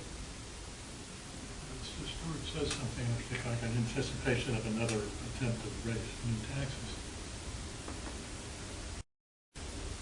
So I can correct me, but we weren't created based on any operational need of the people involved here. We were put forth in the initiative to try to give comfort to the average taxpayer that they're not going to get ripped off. We're on monitoring, we're on oversight. It is what Sandag is doing, compliant with what the politicians put on the ballot and promised the citizens they would do. I don't know whether we're much more than that, if anything more. Correct. I don't think anybody's looking for this committee. Let's suppose we have another sales tax on the ballot. They're looking for our opinions on whether this would be a good thing that everybody should vote for or not. That's just where I'm coming from. And by and large, Sandag, I think, is very well run. That they're not out of line with what was committed to with the ordinance. They haven't said, although that could be coming up. There could be an issue in my mind that's raised, but Hassan's great plans and everything here, whether attempting to do that with existing transit money, is that out of the scope of what the bill would like? I'm just conjecturing what might come down the road here. I don't see our role being much broader than that. Most school bonds have the same process. But as an oversight committee, just out of curiosity, do you all have a say report out? Like, what is if you are here to kind of provide over, how do you feed back what you're learning and what you're seeing out to the community? Yeah, we do annual reports. We do a triennial report. We are doing a 10-year look back and a look forward coming up. Those are our reporting way we. So it's a push, and then whether the residents, to your point about how do you monitor, your question, right, about how do you monitor the readability, how many people are reading the annual report, right? So you push the information out there, and then it's up to the residents if they are interested, but there's not. I don't think, we report out, as was said, but I don't think I've ever seen anything that says for the past 6 months, for the past 12 months, everything that Sandag has done is compliant with transit. We've so certified. Have we ever done anything along that line? Well, your audits do look at that, right? Your fiscal audit, annual Well, audit. it's both a fiscal and compliance audit. Right. So that's the compliance issues are actually spoken to in that audit. Yeah, they come explicitly. Where the money should, what percentage is spent. You're right. Yeah. So it is Transnet. I mean, I think your point's well taken, that Sandag is sort of part of this, that everything we're really overseeing is Transnet. So we're overseeing, if we heard the $3 to $1, we're overseeing the $1. Now, you might be talking about the projects that they're building with the $4, but we only oversee that we're accounting for the $1 to say it's being spent wisely and it's accounted for. So Sandag is, as you were saying, is a byproduct of of Transnet for us, how we look at it. So we don't attend, we're not asked to go attend the board meeting for Sandag to evaluate what they're doing. We're just saying, did this project get done? Did it get done timely? Did they overspend? And so it's an interesting relationship, and I think you're putting it that our relationship with Sandag is, please don't screw up with our $1. And I guess so then, just to close and not to, not to overcomplicate, the question on the table would be, are there things about your interaction with the agency, both as an individual and as a resident, as you're talking about, Stuart, or as part of this committee, that you think it's important for us to be mindful of going forward? That's Critical items, recommendations we had in the triangle. Right, I think we had the triannual report last year, I believe, and we identified critical recommendations, and then I forget the terms for the secondary, third level recommendations. I think those would be the things. Define that. For lack of a better term, Yeah, yes. yeah, okay. That's good to know. Point us in that direction. Great, well, thank you. Well, I think, Dick and Greg both stated very clearly and eloquently the actual role of the ITOC.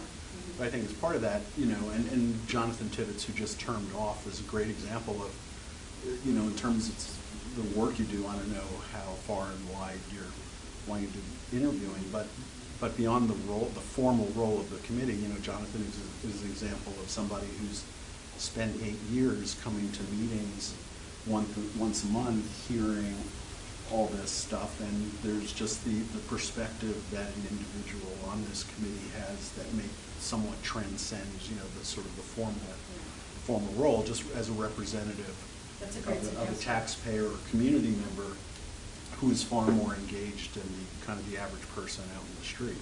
So that potentially could be a resource that transcends just the, sort of the formal role of the ITOC. Another data point. Yeah. Excellent, thank you.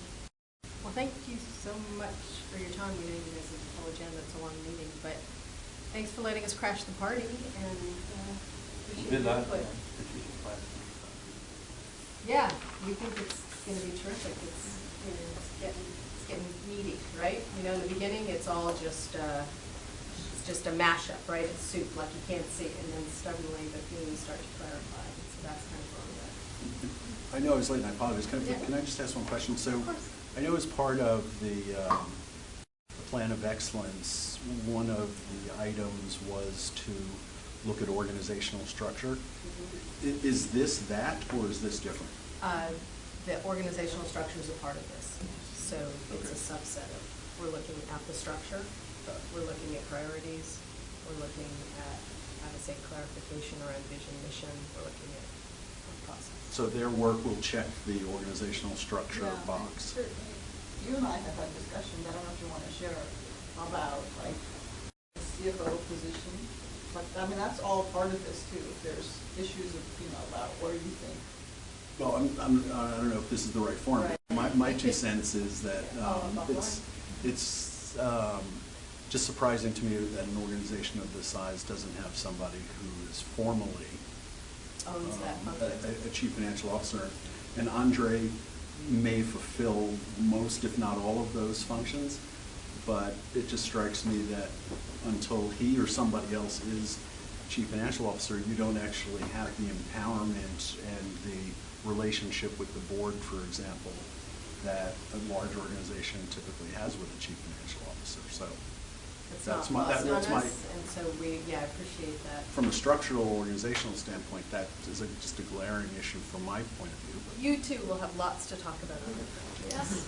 But thank you, appreciate that. Look at you, the report, the draft report, that there was 3 critical recommendations, and remind me if I'm wrong, but one is implementation of the Plan of Excellence, right? So that was been completed. What Stuart had talked about, modifying Sandag's board and committee reports so they're more understandable for the public. I think we've got that.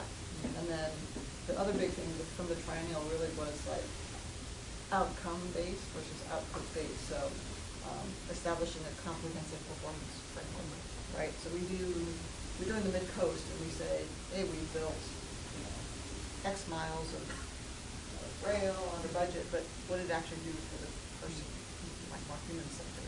Right? So focus on outcomes and impact.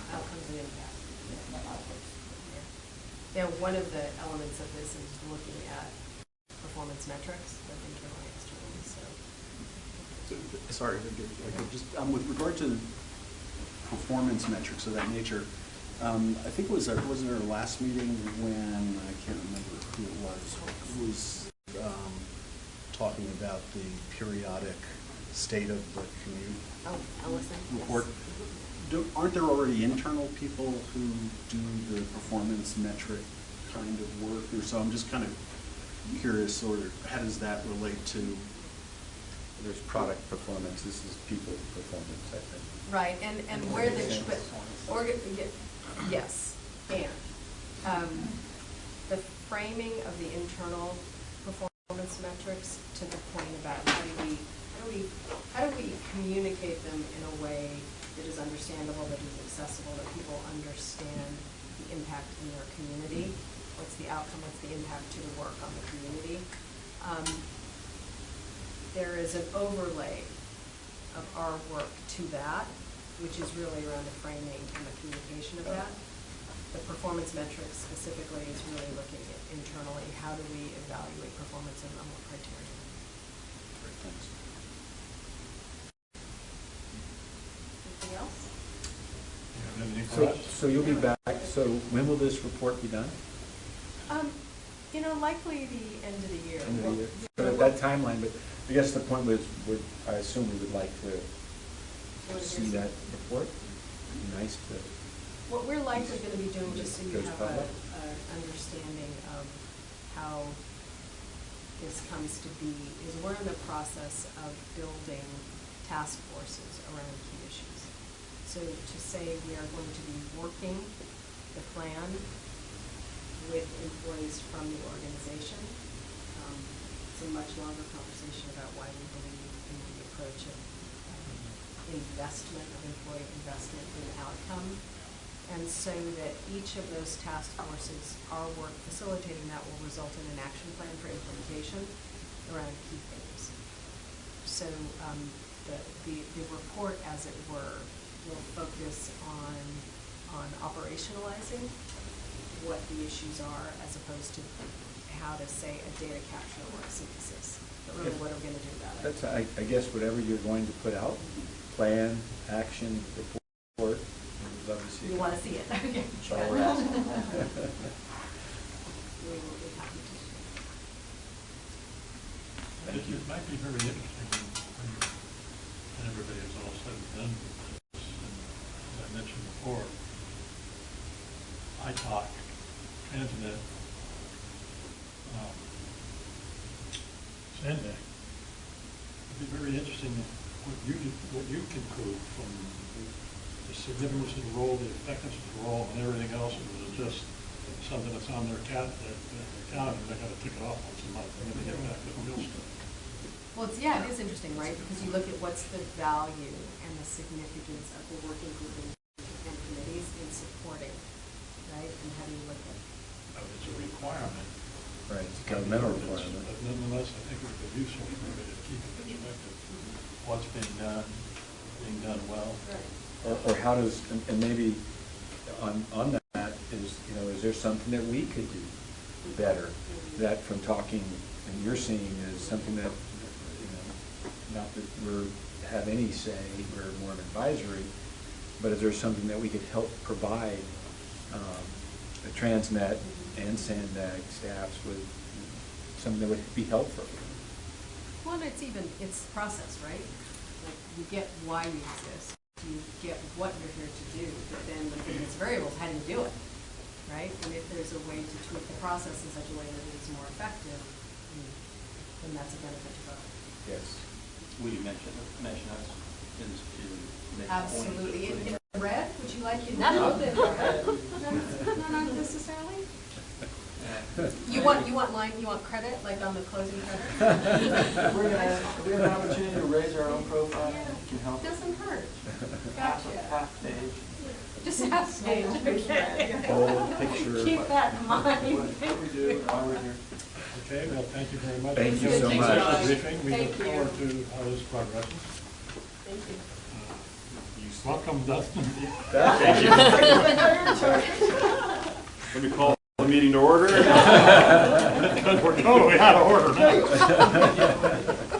I'm looking, we've got number 9. Number 9. Yeah, and we still have 6 also. How many? So we have 6, 9, and 12 remaining. Go back to, what do you want? 6, this is your, Yeah, and it's brief. So number 6 is the actions that the Transportation Committee and the Board of Directors have they reviewed or taken on transient items. And really, just since your last meeting, they heard an update on the North Coast Corridor program, which you also heard, the commuter behavior survey, which you saw at your last meeting. They received an update on that. And then in terms of quarterly reports, they received the senior mini grant, the smart growth, the active transportation, and the EMP quarterly updates, which you also saw. So that's what I have. Very brief this time. okay, then We can now move to 9. number 9. We have not touched on. Someone's getting ready. Yep. 9 is one that I'll let Ariana explain. Come on, gotta let Sue explain that. Work hard to walk around. Wait for us. Feels good to stand up. Probably. Okay, thank you. Good morning.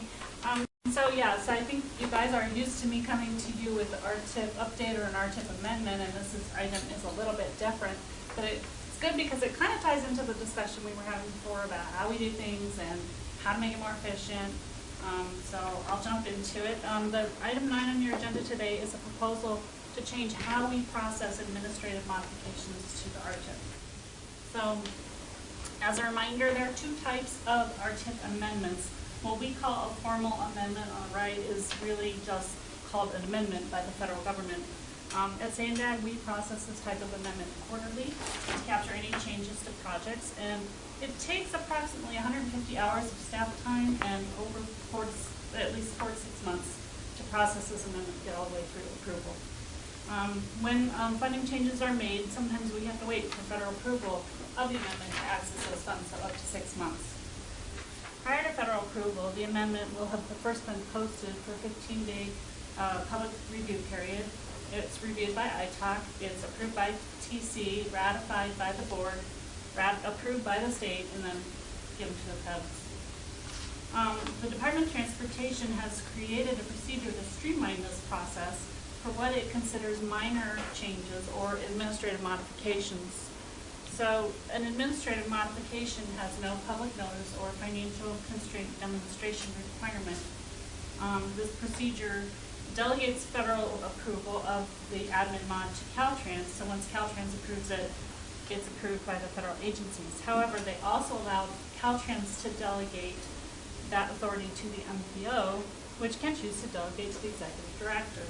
So this type of amendment, if we process an admin mod with this type of delegation, it would take about 60 hours of staff time and be approved in as little as 8 weeks.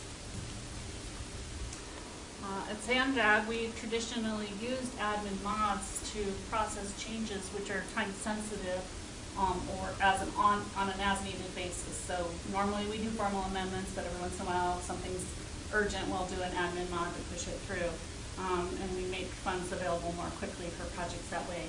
On your May agenda, there was an admin mod on consent of just 3 projects, which included 2 projects moving funds between fiscal years and then one with a very minor project description change. This is the type of things we normally do in an admin mod. So the procedure, which is shown in the attachment to your report, provides guidelines as to what types of changes are allowed in an admin mod. As I mentioned, a lot of times we'll use an admin mod to move funding between fiscal years so that we can allow for federal obligation or allocation by the state of those funds. Sometimes we'll use an admin mod to add new projects to group listings, and group listings were created to provide this type of flexibility in programming. So rather than go through this whole list, also some of the things that we can't do in an admin mod are add or delete a project to the RTIP unless it's been a group listing. Change the scope of a project. So we might change a minor project description, but we can't change the scope like adding an ops lane or adding a different ramp or something like that. And we can't add more than $10 million or 40% of the total project cost to the project in an active model. So, and I know that Dustin had a question about group listings, so just to kind of clarify how group listings work, individual projects which comprise a group listing are programmed separately by the implementing agency unless they're HSIP or grant programs, so Caltrans programs are HSIP projects. And then detailed backup for each group listing is available on our website, and also those individual projects can be viewed in the project database by the implementing agencies. So can you give an example of group listings when we have like some of the shop? I mean, I think everyone knows what. Yeah, right. So the shop projects from Caltrans are in different, and group listings are defined by the CFR, so they set up certain categories that can be grouped. So we group, and one of the requirements is that they're all exempt projects. So we can't put a capacity increasing project in group listing, but we have shop projects, safety projects, active transportation projects, the senior mobility projects, the grant, smart growth grant projects, the types of things that we include in the listings.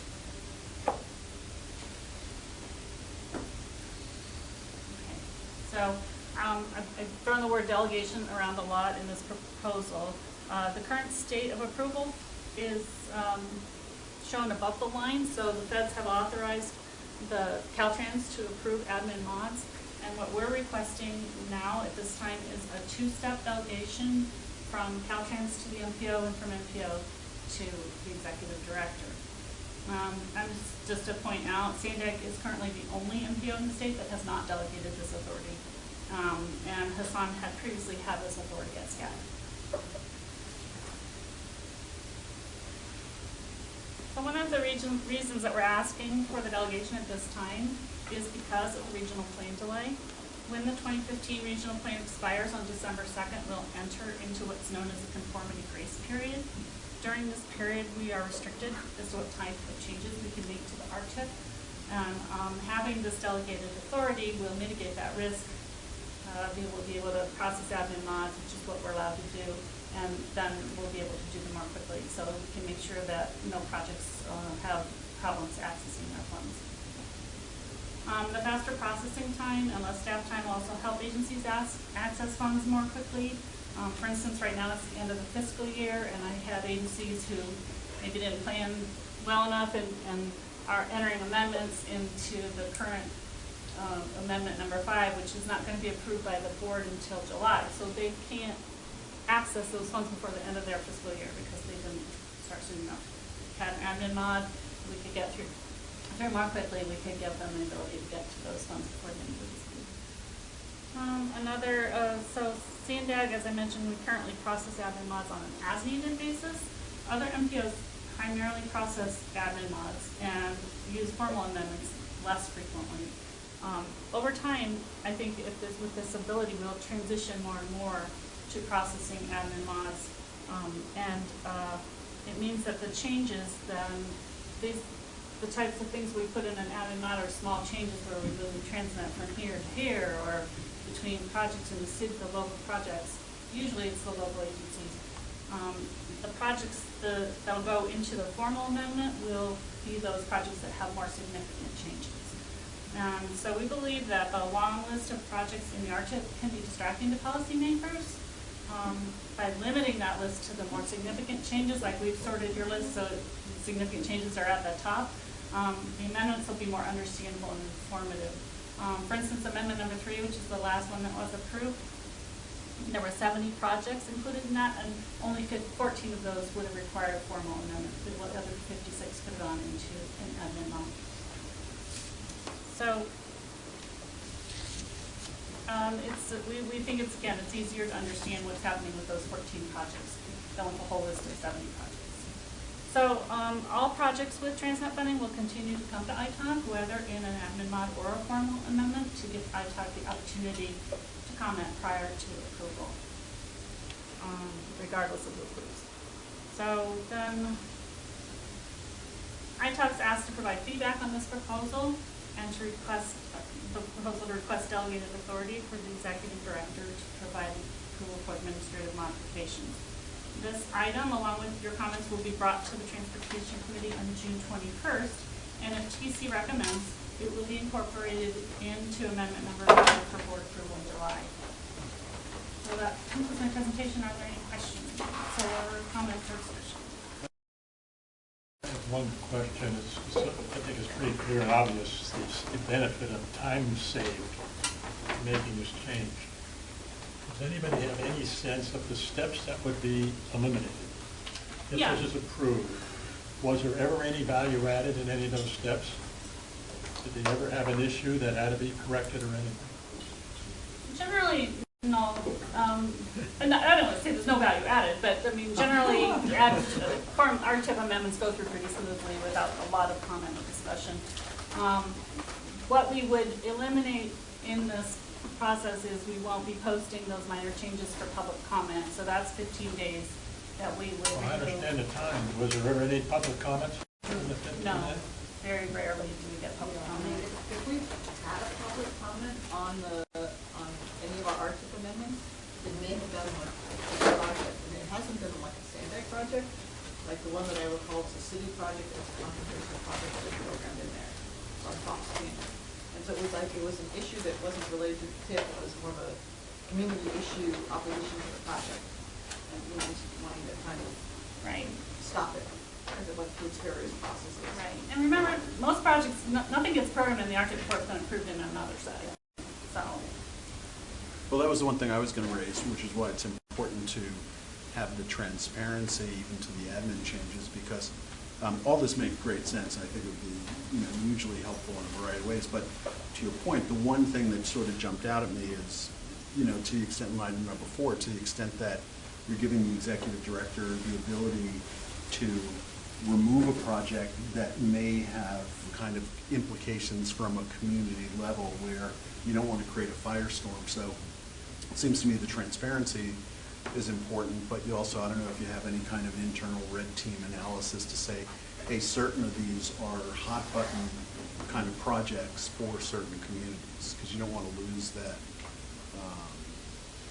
Certainly you don't want to lose the transparency, but your proposal suggests that you wouldn't lose any transparency, right? Right. So, I mean, as far as the public notice, we have a public database where it's a public-facing interface to the database we're using to do the programming, where they can view what's happening in an upcoming amendment. So the projects are available.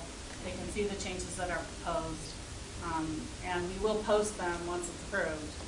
So it's not like we're going to hide anything. It's just we won't take the. Well, this goes to what we were talking about before, because at least from my point of view, I don't see the Sandag as having much in the way of transparency issues. It's the ability of even an interested and a dedicated member of the public to actually sort of find it and see it and that sort of thing. So, but in any case, you're aware of that issue. So we can look at, I know we make changes that's publicly available, but if you push out a notice or something, so the people on an RTIP interest list, like, this is what's happening. Instead of have it before, not after. Right. Well, exactly. Here's the plan. Just a. As long as they know before they had it, that was your point. Right. Just saying, you can go here to look at what's happening, so we could give them a link to the database and they could see. Yeah, good idea, actually. And just for some context on why, so obviously we've had the delegated authority for agency executives to approve these things has been in for a long time. As Sue mentioned, we're the only one. And part of it was where our different executive directors are on the scale of wanting to take delegated authority versus not. I think Gary, when he was here, he said, hey, these committees meet, these boards meet. It seems like I don't need, it's like, why take this delegated authority? Hassan's much more, hey, if there's ways to streamline and improve this, let's do it. So with a new executive director, we're also asking these questions. Hey, do you want to continue business as usual? Are you open to changes? We can show you why we think there's benefits for that. So that's why it's like this is being brought now versus why we did things differently in the past. So this is being brought up really by staff and Hassan? Yes. Okay. Staff, we raise it with Hassan to make sure he's comfortable. And I think he's had the same authority when he was the director of SCAG and his role as an MPO, so. Seems like an efficiency that's Yeah, it's been missing. yeah. And It's an efficiency, it's somebody that just- didn't want, and maybe Gary didn't want that responsibility, and Hassan saying, hey, I relish that responsibility to move us forward quicker. Yeah. Great.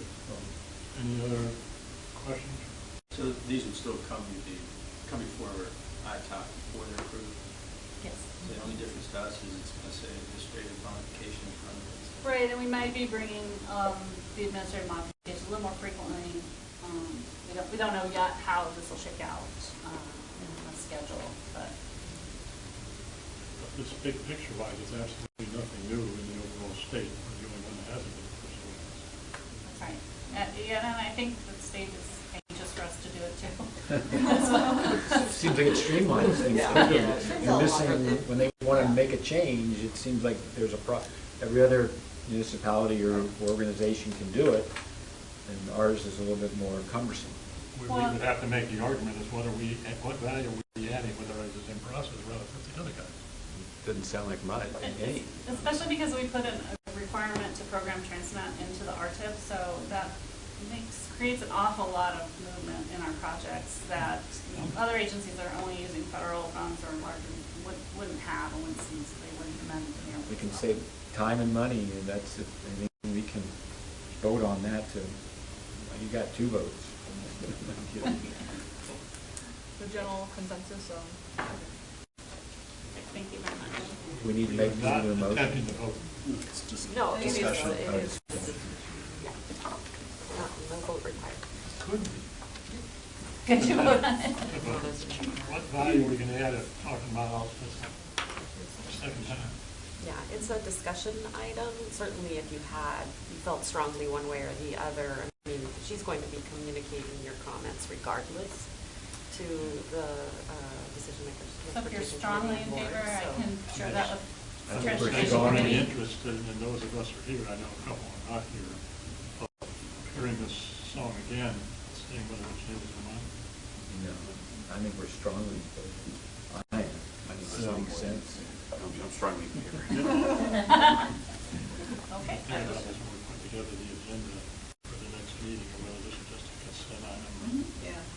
I think if the administrative ones really are just, you're just shifting between years and they're really minor things, it would make sense to me to put it on your consent agenda, unless you wanted to go Right, through project by project. I think that's your option, Yeah. right? Yes. And then So, focus maybe on the formal amendments, which would be more substantive. Yeah. And you guys will- Okay, so admin minds going forward on Okay. consent. Okay, Thank you very much. thank you very much. Thank you. Go to That's why Rob, is the only thing left? That means he's it. Well, there's no, I think we're on. are we talking about number 12 now? Yeah, so there's no appointments to be made today with this item. Just wanted to start by saying that really this is just an opportunity to give you a heads up that in July you would be asked to appoint your next chair and vice chair, which you do every year. And so for the most part, I think all of you have served in that position at least 1 year. I know Dustin served twice. The new folks. So, So are we going to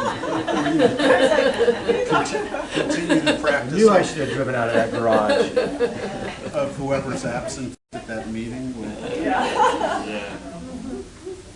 Well, that's just a heads up, that'll be for action next meeting. that would be for action at the next meeting. So there's anyone who's interested, be sure and let Dustin or me know, and we can approach it that way. I'm gonna have a headache. All right, our next meeting is scheduled for the 12th. Same time, same place, no fire July drill. 10th, Is there anything, any of the committee members want to bring forward? Just want to apologize for. You put yourself on fire. Yeah. Don't worry, Justin, we took care of that. We had a little vote while you were gone. It's not a big deal. We'll find out about it in July.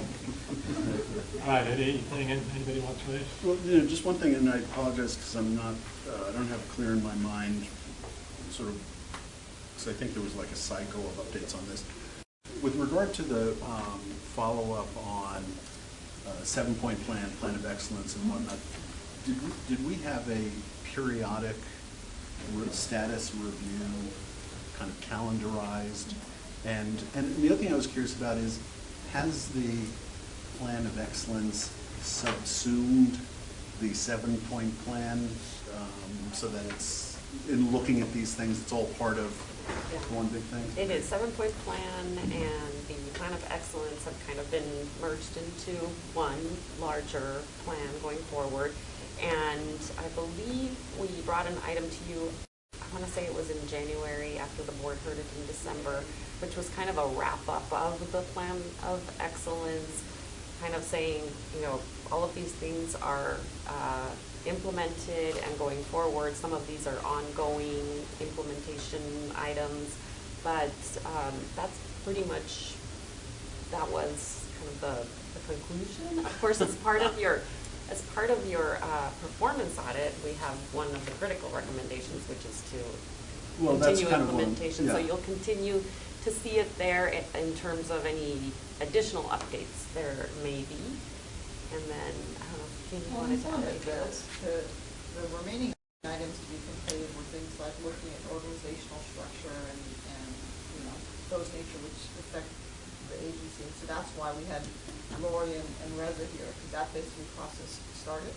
But we can't necessarily check the box other than it's not going to be fully complete until we go through the strategic plan process for the agency. So those, my recollection on that, I'd have to look and see what remained of the plan of excellence that were in progress or occurring.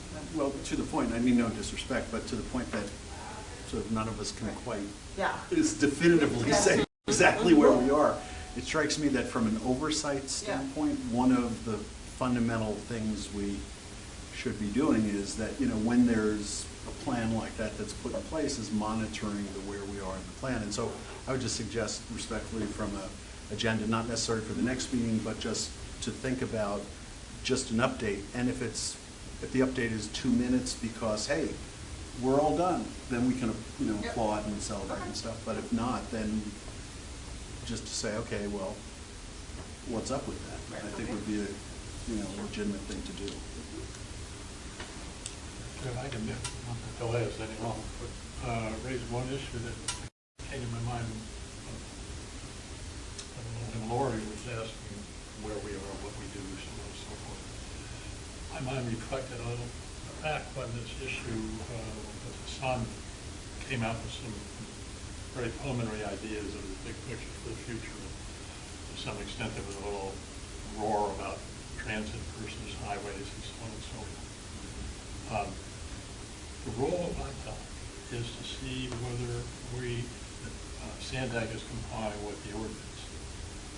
My mind went to, and I always make this mistake, and Jose corrects me all the time, and I was under the impression for years that the ordinance defined what percentage of whatever money did come in from the taxes was to go to bicycles, so on and so forth. And I thought one of the big splits was highways and transit. I've since learned how difficult it is to define what falls in what bucket, or you can really put it in us. But if the Sandag staff was to start a push, something that had a bias in some people's mind about, well, there's a lot more dollars going to transit than highways or vice versa. I don't imagine there's any role, given the fact that the ordinance doesn't define how much of that total goes either or. Independent of what Sandag is pushing, they can't spend more than they have, but they can move money between the left hand and the right hand. Does anybody on the committee think we have a role in pining that's in the best interest of the voters? Or it's beyond our... Well, the board has the board can 2/3 vote change those, if you want to call them restrictions or buckets or whatever. But, yeah, I think our role is to oversee that monies spent are consistent with the ordinance. And Whatever any the board changes decides. that might be But voted. not opining on the What they should be doing. within those two buckets, no matter what you're trying to do. Would I be right? There is no role for ITAC. There is a role, so there's a procedural role, right? So if we do propose a change to the transit ordinance, it would come through ITAC and seek your recommendation or your input. And so the ordinance has been amended since its passage back in 2004. And when I think of it, some of it were just more minor amendments or something, but like, let's see, one of the more substantive amendments in terms of projects, like reconsidering projects, was when we asked to basically add the 125 toll road into the ordinance and reprioritize and basically take out one of the managed lanes on the 805 corridor, which was a risky project. And we basically made the argument that this was a good investment. The congestion relief in that South Bay area was going to be better served by, acquiring this toll road out of bankruptcy and paying, we wouldn't need to spend that same money there. So you have opined on that, and you've brought that, and for the folks like Brad's not here, but Jim Ryan was here at the time, and I talked to, actually hired their own, you were there at the time too, hired their own legal counsel to evaluate it and kind of make sure that was kosher and stuff. So you will be, if, let's say we're proposing to reallocate some of the funding from a project to one or more other projects, it will come through you, and you do have that sort of authority or responsibility to. So with all the changes that are being talked about right now, you're saying that we would opine? The ordinance If asks for a I'm recommendation. saying, if that's what, Procedurally, it would come to you, and ITALKs in the past have wanted to basically give a recommendation. But it's just a recommendation. I think anything you do, yes. it's just a recommendation. So then we would recommend if we thought that, what you just said, transit versus highway. Am I correct in what I heard? Transit versus highway, if it's within the original 37% or something. Well, It's an amendment. let's put it this way. I would say that transit versus highway is getting caught up in the output as opposed to the outcome. If you look at the ordinance, right, the goals of the ordinance are congestion relief and safety are kind of the two major sort of what's called public-oriented goals. And so I would say, again, personally, that adding our perspective as to what the impacts on congestion and safety might be are really relevant. But just to say transit versus highway, to me, doesn't seem as if it's, consistent with anything other than maybe personal opinions or political considerations. That was my conclusion, that as long as they're not trying to take money from bicycles to the big bucket, transit and highways. Yeah, unless there's an argument that putting more money in active transportation will relieve congestion, right? That's the basis. They would have to change the ordinance. So it would be very visible to everybody. Yeah. Right. Okay, I just wanted to see. Understand this thing. There is one thing that we do know. There is more to come on all this, of asking us to opine, and I'm sure we will be asked, That would not surprise me. to side up, on this. In not a bad way, but they want our opinion, and it's another opinion. That's all it is. Most likely we'll all be off this committee before it gets to that point. Yeah, and we have I don't know about that. what Hassan has said in terms of, hey, there's a list of projects, and based upon our forecast of federal and state revenues, likely that there's not going to be enough money to complete all the projects by the year 2048, right?